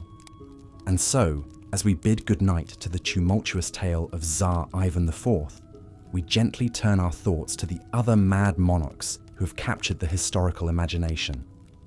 From the hills of Bohemia to the halls of Byzantium, rulers through the ages have grappled with inner demons and the heavy burdens of sovereignty. Their stories continue to intrigue us, inviting us to explore the complex intersections of power, personality, and the human condition. Indeed, the life of Eric XIV of Sweden is one of tragedy and cautionary tales. Despite his privileged birth and ascent to the throne, his reign was marked by instability, paranoia, and violence that ultimately led to his downfall. Eric was born in 1533, the eldest son of King Gustav I, who had founded the House of Vasa and broken Sweden's ties with the Catholic Church. As a young prince, Eric received an impressive education, learning several languages, theology, and military tactics. He was described as intelligent, handsome, and charismatic. However, there were also early signs of the mental imbalance that would plague his life. Upon his father's death in 1560, Eric ascended to the throne amidst great fanfare and optimism. His coronation was a grand affair, lasting several days with feasts, jousts, and masquerades. The new king cut a striking figure in his fine clothes and jewellery, with his crown perched atop his head. For a moment, it seemed a golden age was dawning for Sweden. However, trouble was brewing beneath the surface. Eric was deeply suspicious of those around him, quick to perceived threats and slights, even from his own family. He clashed frequently with his brother John, Duke of Finland, seeing him as a rival for power. These tensions would only escalate over time. A pivotal point in Eric's reign came with his ill-fated romance with Karin Mundsdotter. Karin was a commoner, the daughter of a jailkeeper, far below Eric's royal status. Nonetheless, he was deeply taken with her, and in 1567 he secretly married her, elevating her to be Queen of Sweden. The match scandalized the nobility, who saw it as an affront to their status and traditions. The controversy surrounding the marriage only fueled Eric's growing paranoia. He became convinced that Karin's detractors, including his own family, were plotting against him. His behavior grew increasingly erratic, prone to violent outbursts and delusions. He would pace the castle halls late into the night, muttering of conspiracies and betrayals. This simmering instability finally boiled over in 1567 with the infamous Stura murders. In May of that year, several prominent noblemen of the Stura family were summoned to the castle and imprisoned on Eric's orders, accused of treason. After a few days of captivity, Eric suddenly had them brought to him and, in a fit of rage, stabbed Niels Stura himself.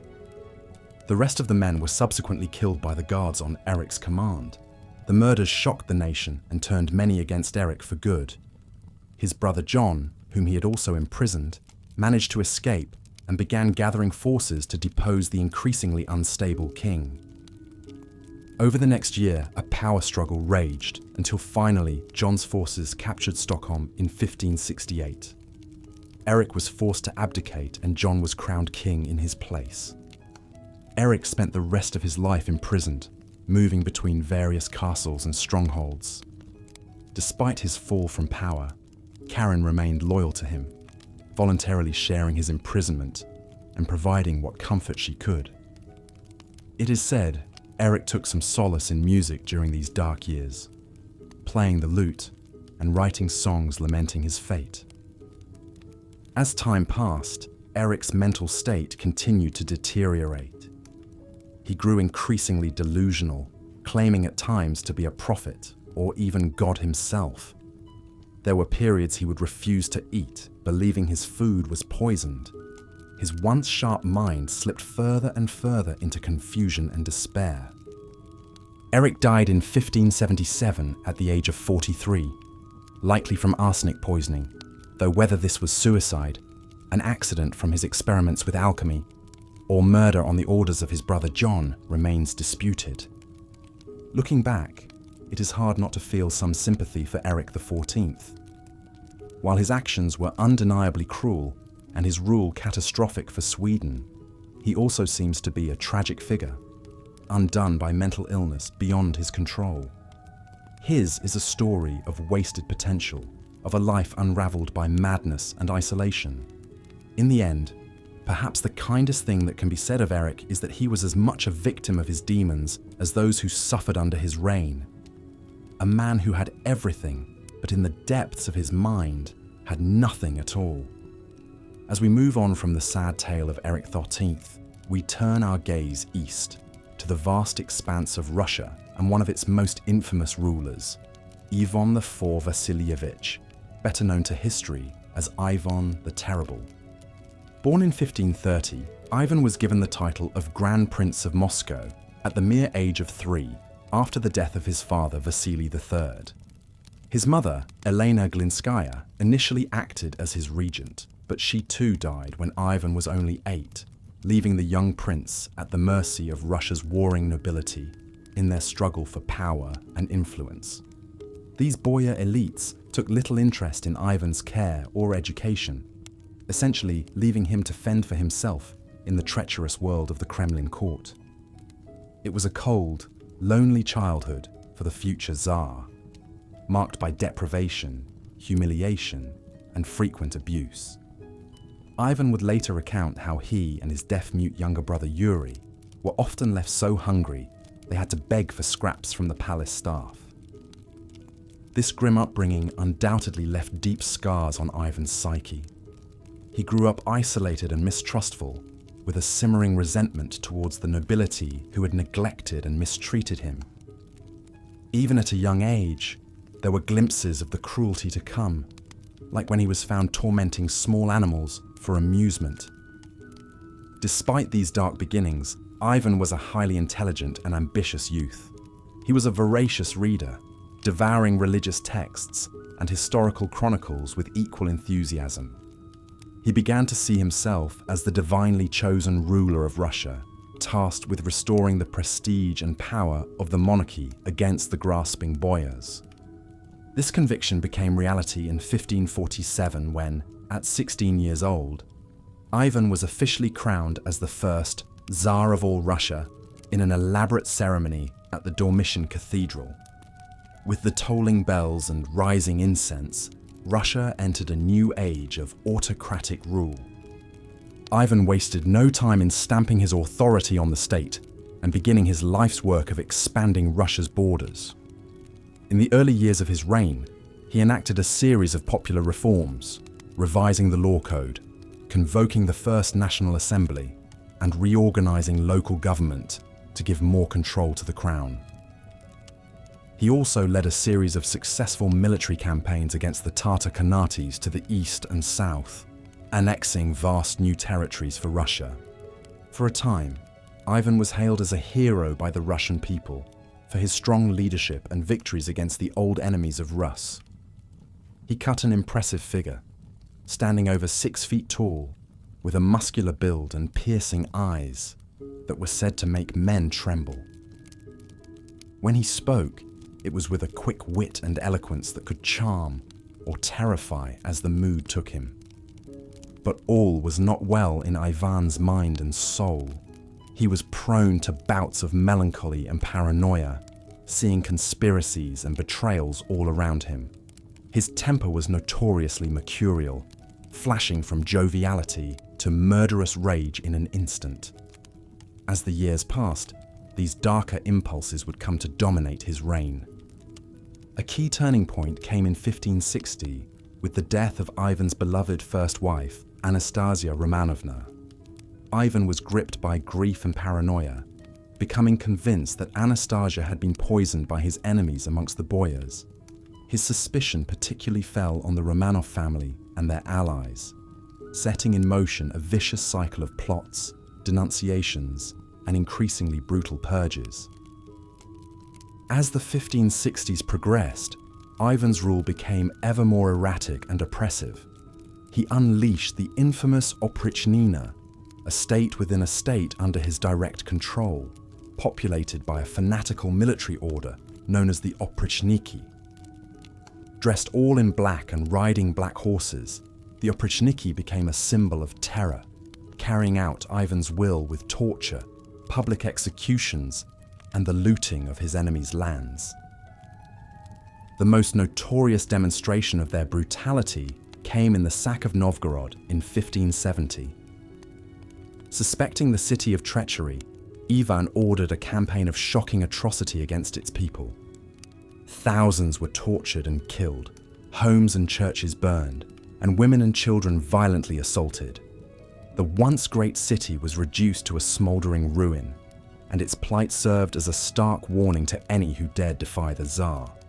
Yet even as he inflicted such miseries on his own people, Ivan could also be a man of great contradictions. He was a prolific writer, composing religious texts, letters, and even poetry alongside his edicts of terror.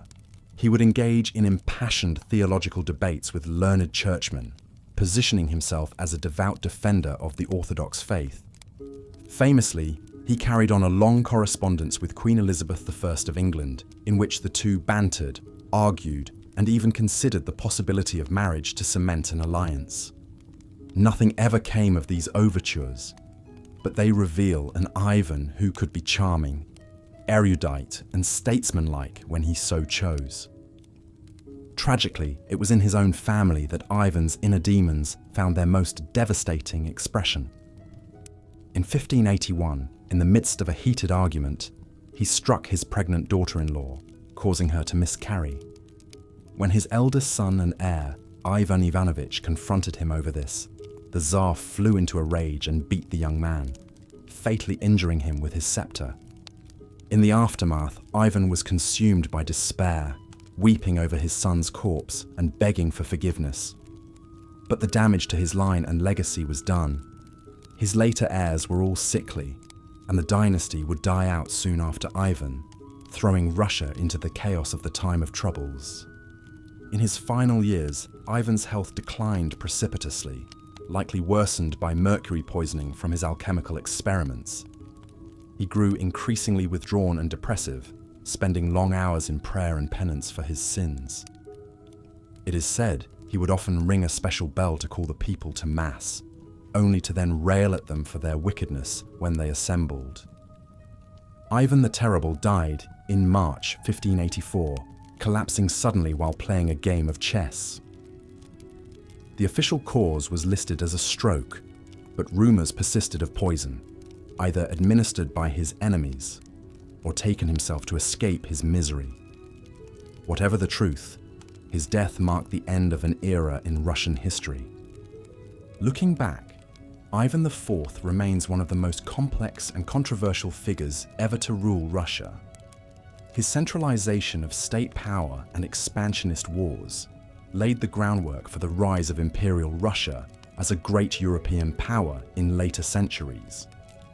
At the same time, his cruel excesses and the Oprichnina terror traumatized Russian society and may have planted the seeds of autocracy that later bore such bitter fruit. In Russian folklore, he has been portrayed as both a great hero and a villainous monster, reflecting the deep ambivalence in the national memory. Was he a strong leader who did what had to be done to protect Russia, or a sadistic madman who plunged his country into suffering? Opinions remain divided to this day. What seems clear is that Ivan's rule cannot be separated from his deeply damaged psyche. The childhood of abuse and insecurity, the loss of his beloved wife, the gnawing paranoia and suspicion, all these twisted and warped his mind, leading him to commit atrocities even as he sought to do great things.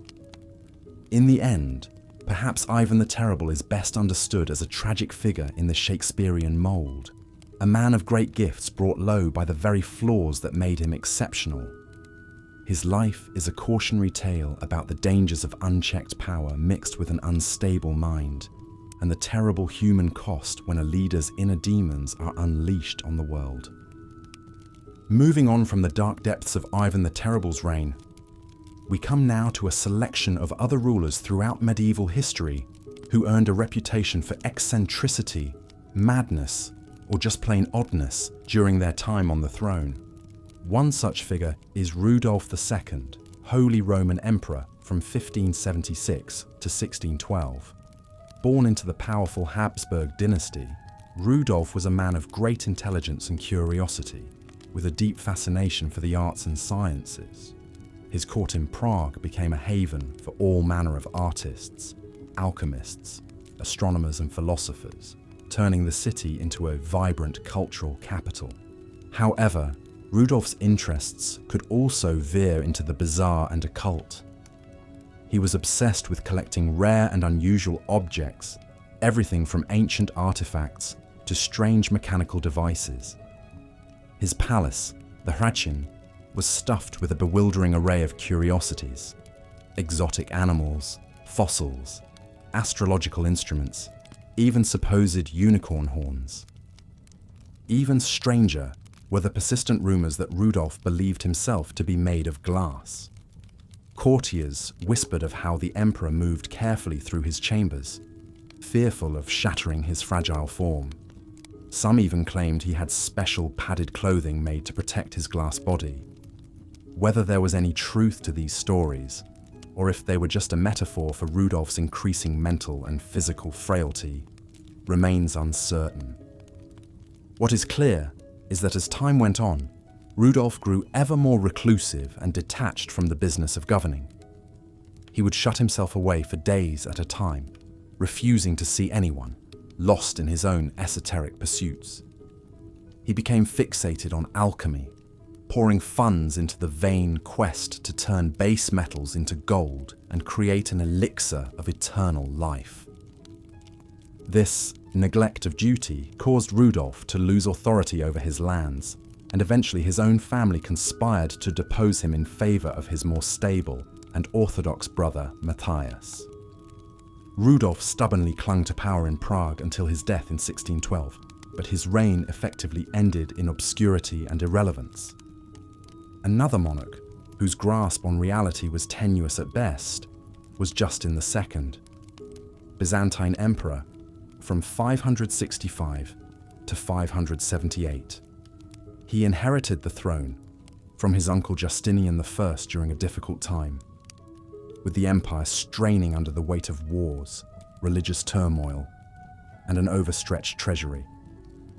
Unfortunately, Justin seems to have been singularly ill-equipped to deal with these challenges.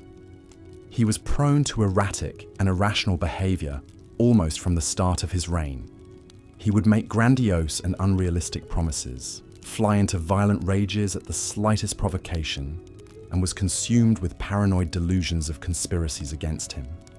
One particularly bizarre episode occurred when a group of Armenian envoys came to the capital bearing gifts for the emperor. For some reason, the sight of these men triggered a breakdown in Justin. He began screaming that they were assassins sent to kill him, ordered his guards to attack them, then abruptly fell to the ground, gnawing at the carpet and foaming at the mouth.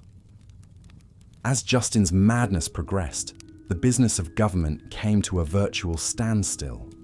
He would alternately appoint and execute officials on a whim, making any coherent policy impossible.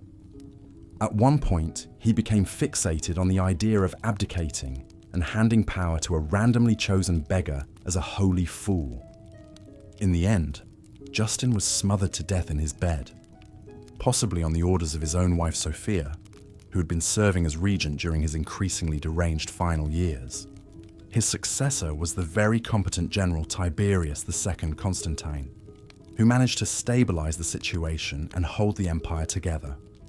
Finally, we come to Charles II, the last Habsburg ruler of Spain. Charles had the great misfortune of being born into a royal line notorious for its inbreeding, as the Habsburgs sought to keep their holdings within the family by marrying uncles to nieces and first cousins to each other. The result was that Charles was beset by a shocking array of physical and mental disabilities. His jaw was so deformed he could barely speak or chew his food. He was short, weak, and constantly ill with digestive problems. Most cruelly, his mind never progressed beyond that of a child, leaving him utterly unequipped for the demands of kingship. Throughout his reign, Spain was essentially ruled by regents and validos, royal favorites, while Charles remained a sad figurehead. He had a few simple pleasures in life, like playing with his collection of clocks and watching court dwarfs fight mock battles, but he was painfully aware of his own limitations. Once, when a visiting French diplomat tactlessly praised the Escorial Palace outside Madrid, Charles memorably replied, "It is not a palace that belongs to a king. It is a palace that belongs to God, and which is inhabited by a poor fool like me." Charles died childless in 1700 at the age of 38, his various infirmities having rendered him infertile. In one last bit of absurdity, the autopsy revealed his body did not contain a single drop of blood, and his heart was the size of a peppercorn. His death sparked the huge war of the Spanish succession over the remnants of the once great Spanish Empire in Europe. These are just a few examples of the many rulers through medieval history who, for one reason or another, earned a place in the annals of infamy with their unusual behavior or tragic struggles with their own minds. In some cases, like Charles II, they were the victims of circumstance, born into impossible situations they had no hope of mastering. In others, like Rudolph II, their eccentricities started out as endearing quirks but eventually consumed them, rendering them unfit to rule. What all these cases illustrate is the immense pressure and psychological strain of kingship in the medieval world. These men were often thrust into positions of immense power and responsibility at a young age, with little preparation or support.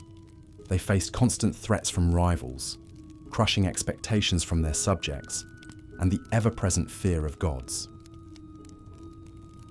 As we've seen with Charles the Mad and Henry VI, mental illness could have a devastating impact on a king's ability to rule effectively. The fear, paranoia, and irrational behavior that often accompanied these ailments left their kingdoms vulnerable to unrest, invasion, and power struggles. Our journey now takes us to Scandinavia in the 16th century, where we meet Erik XIV of Sweden. The son of Gustav I, Erik had a promising start as a Renaissance king when he took the throne in 1560. He was described as intelligent, well-educated, and a patron of the arts. His coronation was a grand affair, lasting 3 days and nights, filled with feasts, jousts, and masked balls. But even in these early days, there were signs that not all was well with the young king. Erik was prone to fits of melancholy and would often withdraw to his chambers for days at a time. He became increasingly suspicious of those around him, seeing plots and conspiracies in every shadow. Erik's rule was also marred by a tumultuous personal life. Against the wishes of his advisors, he fell in love with Karin Mansdotter, the daughter of a jailkeeper and a commoner far below his social status. Erik secretly married Karin in 1567, much to the shock and outrage of the court. While some saw this as a romantic gesture, defying the rigid hierarchy of the time, others viewed it as further evidence of the king's instability and poor judgment. As the years went on, Erik's paranoia and erratic behavior only intensified. In 1567, gripped by the delusion that several noblemen were plotting to overthrow him, Erik had them imprisoned and executed in what became known as the Sture murders. Among the victims was Niels Svantesson Sture, whose wife Elin was rumoured to be Erik's mistress. Whether Erik ordered their deaths out of jealousy or genuine fear of conspiracy remains a matter of historical debate. What is certain is that the Sture murders marked a turning point in Erik's reign. The once celebrated king was now seen as a dangerous and unpredictable tyrant. His brother John, Duke of Finland, seized the opportunity to rally support against him.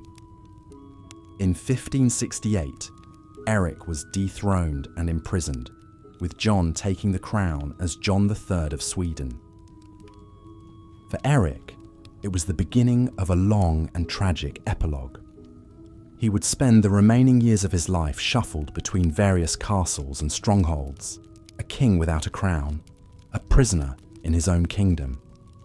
At times, his confinement was quite gentle, with access to books, music, and the company of his beloved Karin. But at other times, he endured harsher conditions and even the indignity of being displayed to curious onlookers. Through it all, Karin remained steadfastly by his side, a devoted companion in a world that had largely abandoned him. She bore him several children, though only their daughter Sigrid survived to adulthood. In the end, Erik's story is one of squandered potential and the shadow of mental illness. The bright young man who had taken the throne with such promise ended his days broken and alone, far from the grandeur of his coronation. He died in 1577 at the age of 43, possibly poisoned on the orders of his brother John. It was a sad and ignominious end for a man who had once held such power and promise. But Eric's tale is not the only one of a king undone by the demons of his own mind. As we move eastward to Russia, we encounter an even more brutal and notorious figure, Ivan IV Vasilievich, better known to history as Ivan the Terrible. Ivan's epithet alone suggests the darkness that would come to define his rule, but his early years gave little indication of the monster he would become. Born in 1530, Ivan was just 3 years old when his father died, leaving him in the care of his mother, Elena Glinskaya. But Elena herself died just 5 years later under suspicious circumstances, plunging the young Ivan into a childhood marked by neglect, abuse, and the vicious power struggles of the Russian court. These early traumas undoubtedly shaped the man Ivan would become. When he took the throne in 1547 at the age of 16, he was already showing signs of the paranoia and cruelty that would characterize his reign. His coronation as the first Tsar of all Russia was a grandiose affair, but it was marred by the execution of several boyars, members of the Russian nobility, whom Ivan suspected of disloyalty. Yet despite these ominous beginnings, Ivan's early rule also showed glimmers of promise. He implemented a series of popular reforms, revising the law code, limiting the powers of the boyars, and even convoking Russia's first parliament, the Zemsky Sobor. He also expanded Russia's borders through successful military campaigns against the Khanates of Kazan and Astrakhan. But these accomplishments were increasingly overshadowed by Ivan's descent into tyranny and madness. In 1565, following the defection of one of his closest advisors to Lithuania, Ivan divided Russia into two parts: his personal domain, the Oprichnina, and the rest of the country, the Zemshchina. The Oprichnina was ruled by Ivan's feared Oprichniki, his unswervingly loyal secret police. Dressed all in black and riding black horses, they became a symbol of terror, carrying out Ivan's increasingly brutal and arbitrary orders. They tortured, murdered, and exiled anyone suspected of treason, often on the flimsiest of pretexts. Even whole cities were not spared from their wrath, as in the case of Novgorod, which was brutally sacked in 1570 on Ivan's orders. But perhaps the most tragic victim of Ivan's rage was his own family. In 1581, in a fit of anger, Ivan beat his pregnant daughter-in-law, causing her to miscarry. When his son and heir, Ivan Ivanovich, confronted him about this, the Tsar struck him with his scepter, dealing a fatal blow. The loss of his heir would haunt Ivan for the rest of his days and cast a long shadow over the future of the Russian monarchy. As Ivan's rule became more erratic and tyrannical, Russia descended into a state of almost constant terror and turmoil. Famines, epidemics, and foreign invasions added to the suffering of the populace. Even the once formidable Oprichniki were not immune, with Ivan turning on them in his final years, executing many on suspicion of disloyalty. Ivan himself died in 1584 while playing a game of chess. Legend has it that he succumbed to a sudden illness, collapsing just as he was about to make a winning move. It was a strangely quiet end for a man whose life had been defined by such noise and fury. Ivan left behind a complicated and bloody legacy. To some, he was a cruel and capricious tyrant, a mad king who terrorized his own people. To others, he was a strong and effective ruler who expanded Russian power and laid the groundwork for the future empire. The truth, as is often the case, lies somewhere in between. What is certain is that Ivan's reign cast a long and dark shadow over Russian history. His brutality and paranoia set a dangerous precedent for future rulers and contributed to the idea of the Tsar as an all-powerful, divinely appointed autocrat. It would be a notion that would shape Russian politics and society for centuries to come. But Ivan was far from the last monarch to be touched by madness. Across Europe, the spectre of mental illness would continue to haunt the halls of power. In Bohemia, there was Rudolf II, the reclusive emperor who thought he was made of glass. In the Byzantine Empire, Justin II's delusions and erratic behavior plunged his realm into chaos. And in Spain, Charles II's inbreeding and disabilities marked the sad decline of the once mighty Habsburg dynasty. Each of these kings had their own unique struggles and stories. Rudolf II, for instance, was a great patron of the arts and sciences, filling his court with alchemists, astronomers, and artists. But he was also deeply paranoid, refusing to allow anyone to touch him for fear of shattering his supposed glass body. Justin II, on the other hand, was known for his wild mood swings and grandiose delusions. He once appointed his pet cat as the governor of Egypt and would often run through the palace howling like a dog. His behavior grew so erratic that his wife had to rule in his stead. And then there was Charles II, the last of the Spanish Habsburgs. Born the product of generations of inbreeding, Charles suffered from a host of physical and mental disabilities. He could barely speak or walk and was prone to bouts of depression and fits of rage. His inability to produce an heir spelled the end of the Habsburg dynasty in Spain. These stories, while tragic, also offer us a glimpse into the very human struggles of those who wore the crown. They remind us that even the most powerful and privileged were not immune to the ravages of mental illness and the pressures of their position. In a way, these mad monarchs are a testament to the resilience of the human spirit. Despite their struggles, many of them still managed to leave their mark on history, for good or for ill. They built great palaces, patronized the arts, and changed the course of nations. Their stories, however dark, are an integral part of the tapestry of human history. As we come to the end of our journey through the lives of these troubled kings, it's worth reflecting on what their stories can teach us. Perhaps they serve as a reminder of the importance of empathy and understanding, even for those in positions of power. Perhaps they caution us about the dangers of unchecked authority and the need for limits on even the most exalted of offices. Or perhaps they simply offer us a more nuanced and human view of history, one that acknowledges the frailties and flaws of even the most towering figures. In the end, these mad kings were not just rulers, but men with all the complexities and contradictions that entails.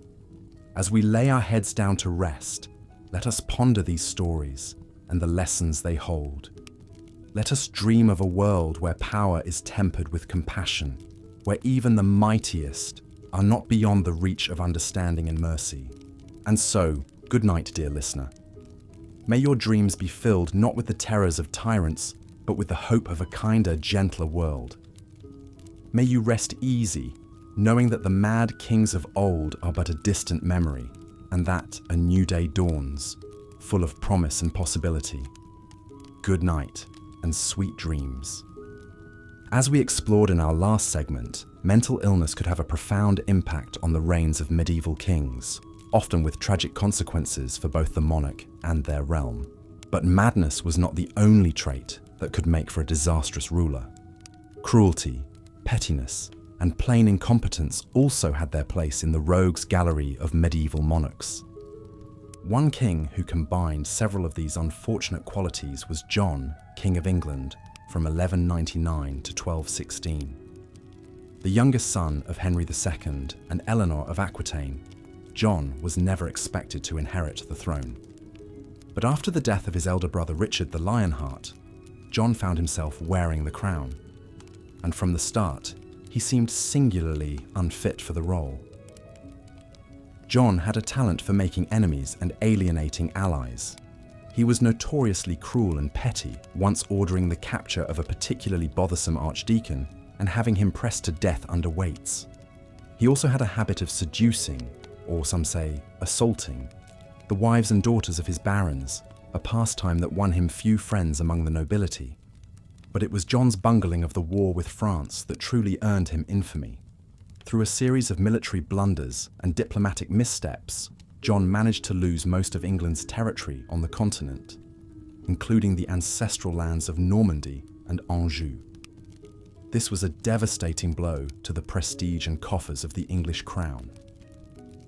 Back home, John's heavy-handed attempts to raise funds and quash opposition only brought more turmoil. He was constantly at odds with his barons and the church. His clumsy attempts to install his own archbishop led Pope Innocent III to place England under a crushing interdict, suspending religious rights across the country. Tensions reached a breaking point in 1215, when a group of rebel barons took up arms against the king. Hopelessly outnumbered, John was forced to sign the Magna Carta, a charter of liberties that placed limits on the power of the crown. Though John almost immediately reneged on the deal, the Magna Carta would become a cornerstone of English law and a symbol of the fight against tyranny. But John's story doesn't end there. Determined to retake his lost lands in France, John launched a new campaign across the Channel. It was there, while pillaging his way through the Loire Valley, that John contracted dysentery. The evil shit, as one contemporary put it, would be the end of him. John died a miserable death, his body racked with fever and his bowels turning to water. It was an ignominious end for a king whose reign had brought England to the brink of ruin. John's failures as a ruler were manifold. He was cruel, reckless, and woefully inept at the art of kingship. Yet in a strange twist of fate, it was his very incompetence that led to the signing of the Magna Carta, a document that would shape the course of English history and inspire the cause of liberty for centuries to come. As we bid goodnight to bad King John, we're left to ponder the capricious nature of history. A terrible king, through his own failings, inadvertently planted the seeds of something great. It's a reminder that even in the darkest chapters of the past, there are glimmers of hope and progress. And with that thought, we'll let the sands of time carry us gently off to sleep. Speaking of dark chapters, the next king in our gallery of rogues is a figure cloaked in sinister legend.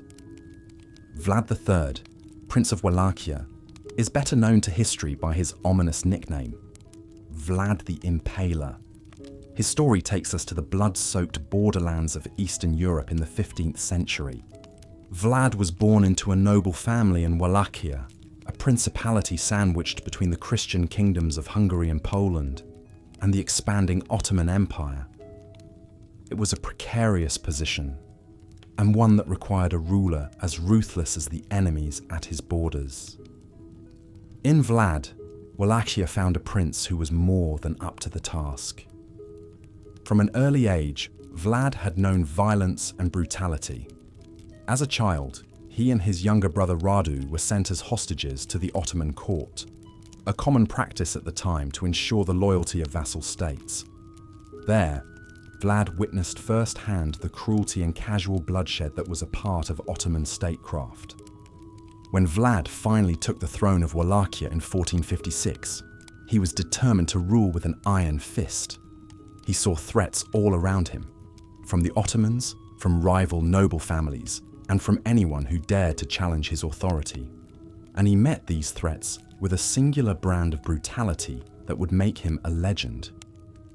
Vlad's preferred method of execution was impalement, a slow, agonizing death that involved driving a sharpened stake through the victim's body. It was a punishment he meted out with terrifying enthusiasm, sometimes impaling hundreds or even thousands at a time. The sight of Vlad's so-called forests of impaled corpses became a grim warning to any who would cross him. But Vlad's cruelty wasn't just a means to an end. It seemed to be a perverse source of pleasure for him.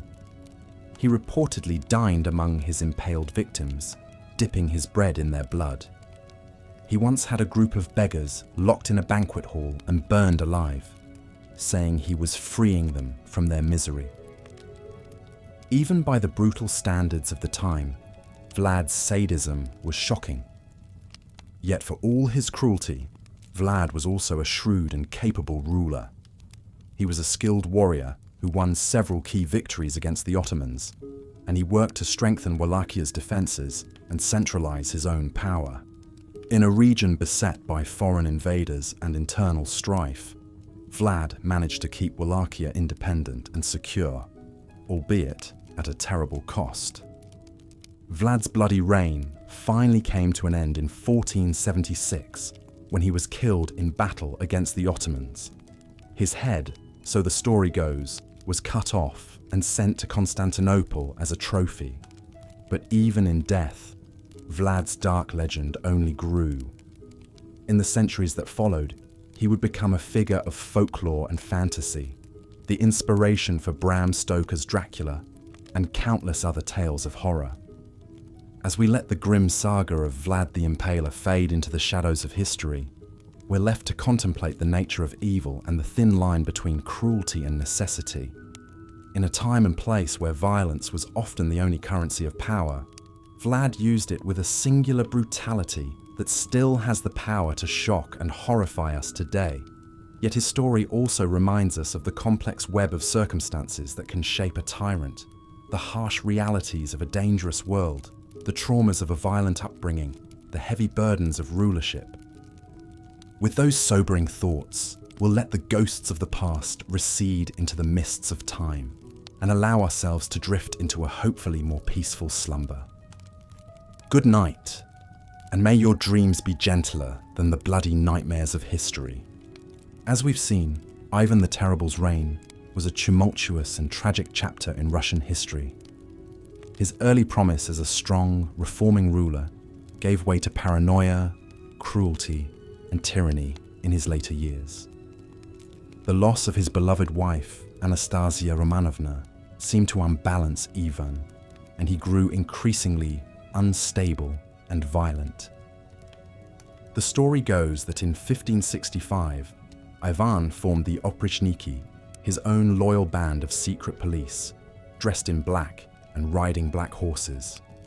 They carried out Ivan's will, terrorizing boyars and peasants alike, confiscating land and wealth for the Tsar. Towns that displeased Ivan, like Novgorod, were sacked mercilessly, the inhabitants tortured and killed in brutal purges. Most tragically of all, in 1581, Ivan's violent temper turned on his own family. The Tsar attacked his pregnant daughter-in-law, causing her to miscarry. When his son and heir, Ivan Ivanovich, confronted him about it, Ivan struck him on the head with his scepter in a fit of rage. The blow proved fatal. The young Tsarevich died a few days later, leaving Ivan shattered with remorse. The Tsar's physical and mental health declined sharply in his later years. He grew increasingly sick, suffering from excruciating pain and uncontrollable rages. Some historians believe he may have been poisoned, perhaps by one of the many enemies he had made. Isolated and paranoid, Ivan continued to lash out, even as his body weakened.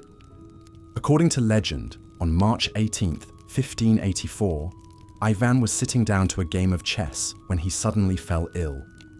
The Tsar slumped over onto the chessboard, scattering the pieces onto the floor. Despite the best efforts of his doctors, he never regained consciousness. Ivan the Terrible, Tsar of all Russia, was dead at the age of 53. Ivan IV left behind a complicated legacy. He had expanded Russia's borders, strengthened the position of the Tsar, and instituted popular reforms in his early years. But his later descent into cruelty and madness cast a long shadow. The trauma of the Oprichnina and the years of terror would scar Russia for generations to come. Moving on to some other notably eccentric rulers, let's take a look at Rudolf II, Holy Roman Emperor from 1576 to 1612. Rudolf was a great patron of the arts and sciences, amassing an enormous collection of curiosities and treasures in his castle in Prague. But Rudolf was also a deeply troubled man. Intensely private and reclusive, he increasingly withdrew from the day-to-day business of ruling, preferring to spend his days among his collections. He suffered from bouts of severe depression and melancholy. and grew fixated on the occult, alchemy, and astrology. Most curiously, Rudolf became convinced that he was made of glass and could shatter at any moment. He took to wearing thick layers of padding under his clothes to protect his delicate glass body. Servants were ordered to whisper in the emperor's presence, lest their voices cause him to break. Rudolf's mental state continued to deteriorate in his later years. He flew into rages, talked to himself, and became increasingly paranoid. His behavior alienated his family and court, allowing his power to ebb away to his more able relatives. When Rudolf died in 1612, he left the empire in a state of crisis and upheaval. Across the continent in the Byzantine Empire, another ruler was grappling with madness in the 6th century AD. Justin II, who ruled from 565 to 578, was by all accounts a promising ruler at first, a skilled diplomat who secured peace with the Persians. But a few years into his reign, Justin's behavior took a bizarre turn. He began acting irrationally, not recognizing old friends and flying into wild rages. He alternately laughed and wept uncontrollably. He even took to barking like a dog during audiences, biting his attendants as they tried to restrain him. As Justin slipped deeper into insanity, the empire fell into disarray. The government ground to a halt, the army went unpaid, and the Avars and Slavs threatened the frontiers. Eventually, Justin's wife Sophia conspired with the ailing emperor's friend Tiberius to push Justin aside, ruling as his regents until his death in 578. Later, in 17th century Spain, the final Habsburg ruler Charles II earned the unflattering moniker the Bewitched. Born in 1661, Charles was the unfortunate product of generations of inbreeding among the Spanish Habsburgs who sought to keep their bloodline pure. As a result, Charles suffered a litany of physical and developmental disabilities. He didn't learn to walk until he was 8, or speak fully until 10. His tongue was so large he struggled to chew and speak. He suffered digestive problems and epileptic fits. Most tellingly, his Habsburg jaw was so pronounced he couldn't fully close his mouth. Charles's disabilities left him unable to rule effectively. He was a puppet for competing court factions, manipulated by those around him. When asked who should succeed him as his health failed, he allegedly replied, "I don't know. I'm only a fool." When Charles II died childless in 1700, he was the last of the Spanish Habsburg line. The question of his succession would spark a major European conflict, the War of the Spanish Succession. His death marked the end of an era for a dynasty plagued by the ill effects of inbreeding. As we've explored these stories of mad monarchs through the ages, a few themes emerge. The immense stress and pressure of ruling, often from a young age, took a toll on the mental health of many kings. In an age before mental illness was well understood, their erratic behavior could have devastating consequences for their realms. Their stories also highlight the importance medieval rulers placed on having a competent male heir. Without a clear line of succession, instability and power struggles often followed, as we saw with Charles the Mad's France or Henry VI England. Looking back with modern eyes, it's hard not to feel some sympathy for these tragic figures, grappling with inner demons in a very public role. While some like Ivan the Terrible use their power to lash out cruelly, others like Justin II and Charles II come across as sad cases, powerless against their afflictions. In the end, perhaps these mad monarchs are a reminder of the very human frailties of even the most powerful rulers. For all their wealth and status, kings were not immune to the same mental and physical illnesses that could strike down any medieval man or woman. As we finish our journey through these strange chapters of medieval history, I hope these stories of mad kings and ill-fated reigns have been an intriguing peek into the complex lives of rulers past, with just enough drama to keep you from nodding off completely. And with that, Our tour of eccentric sovereigns and medieval madness has reached its end. If you've enjoyed this bedtime foray into the annals of history, perhaps you'll join me again sometime. Please do like or subscribe if you'd care to hear more quirky tales of bygone days and long-dead kings, or if my droning on has proven a reliably soporific tonic. But for now, as the medieval world fades into the mists of dreams, I bid you good night and wish you a mercifully more peaceful and stable slumber than our poor mad monarchs. Sweet dreams.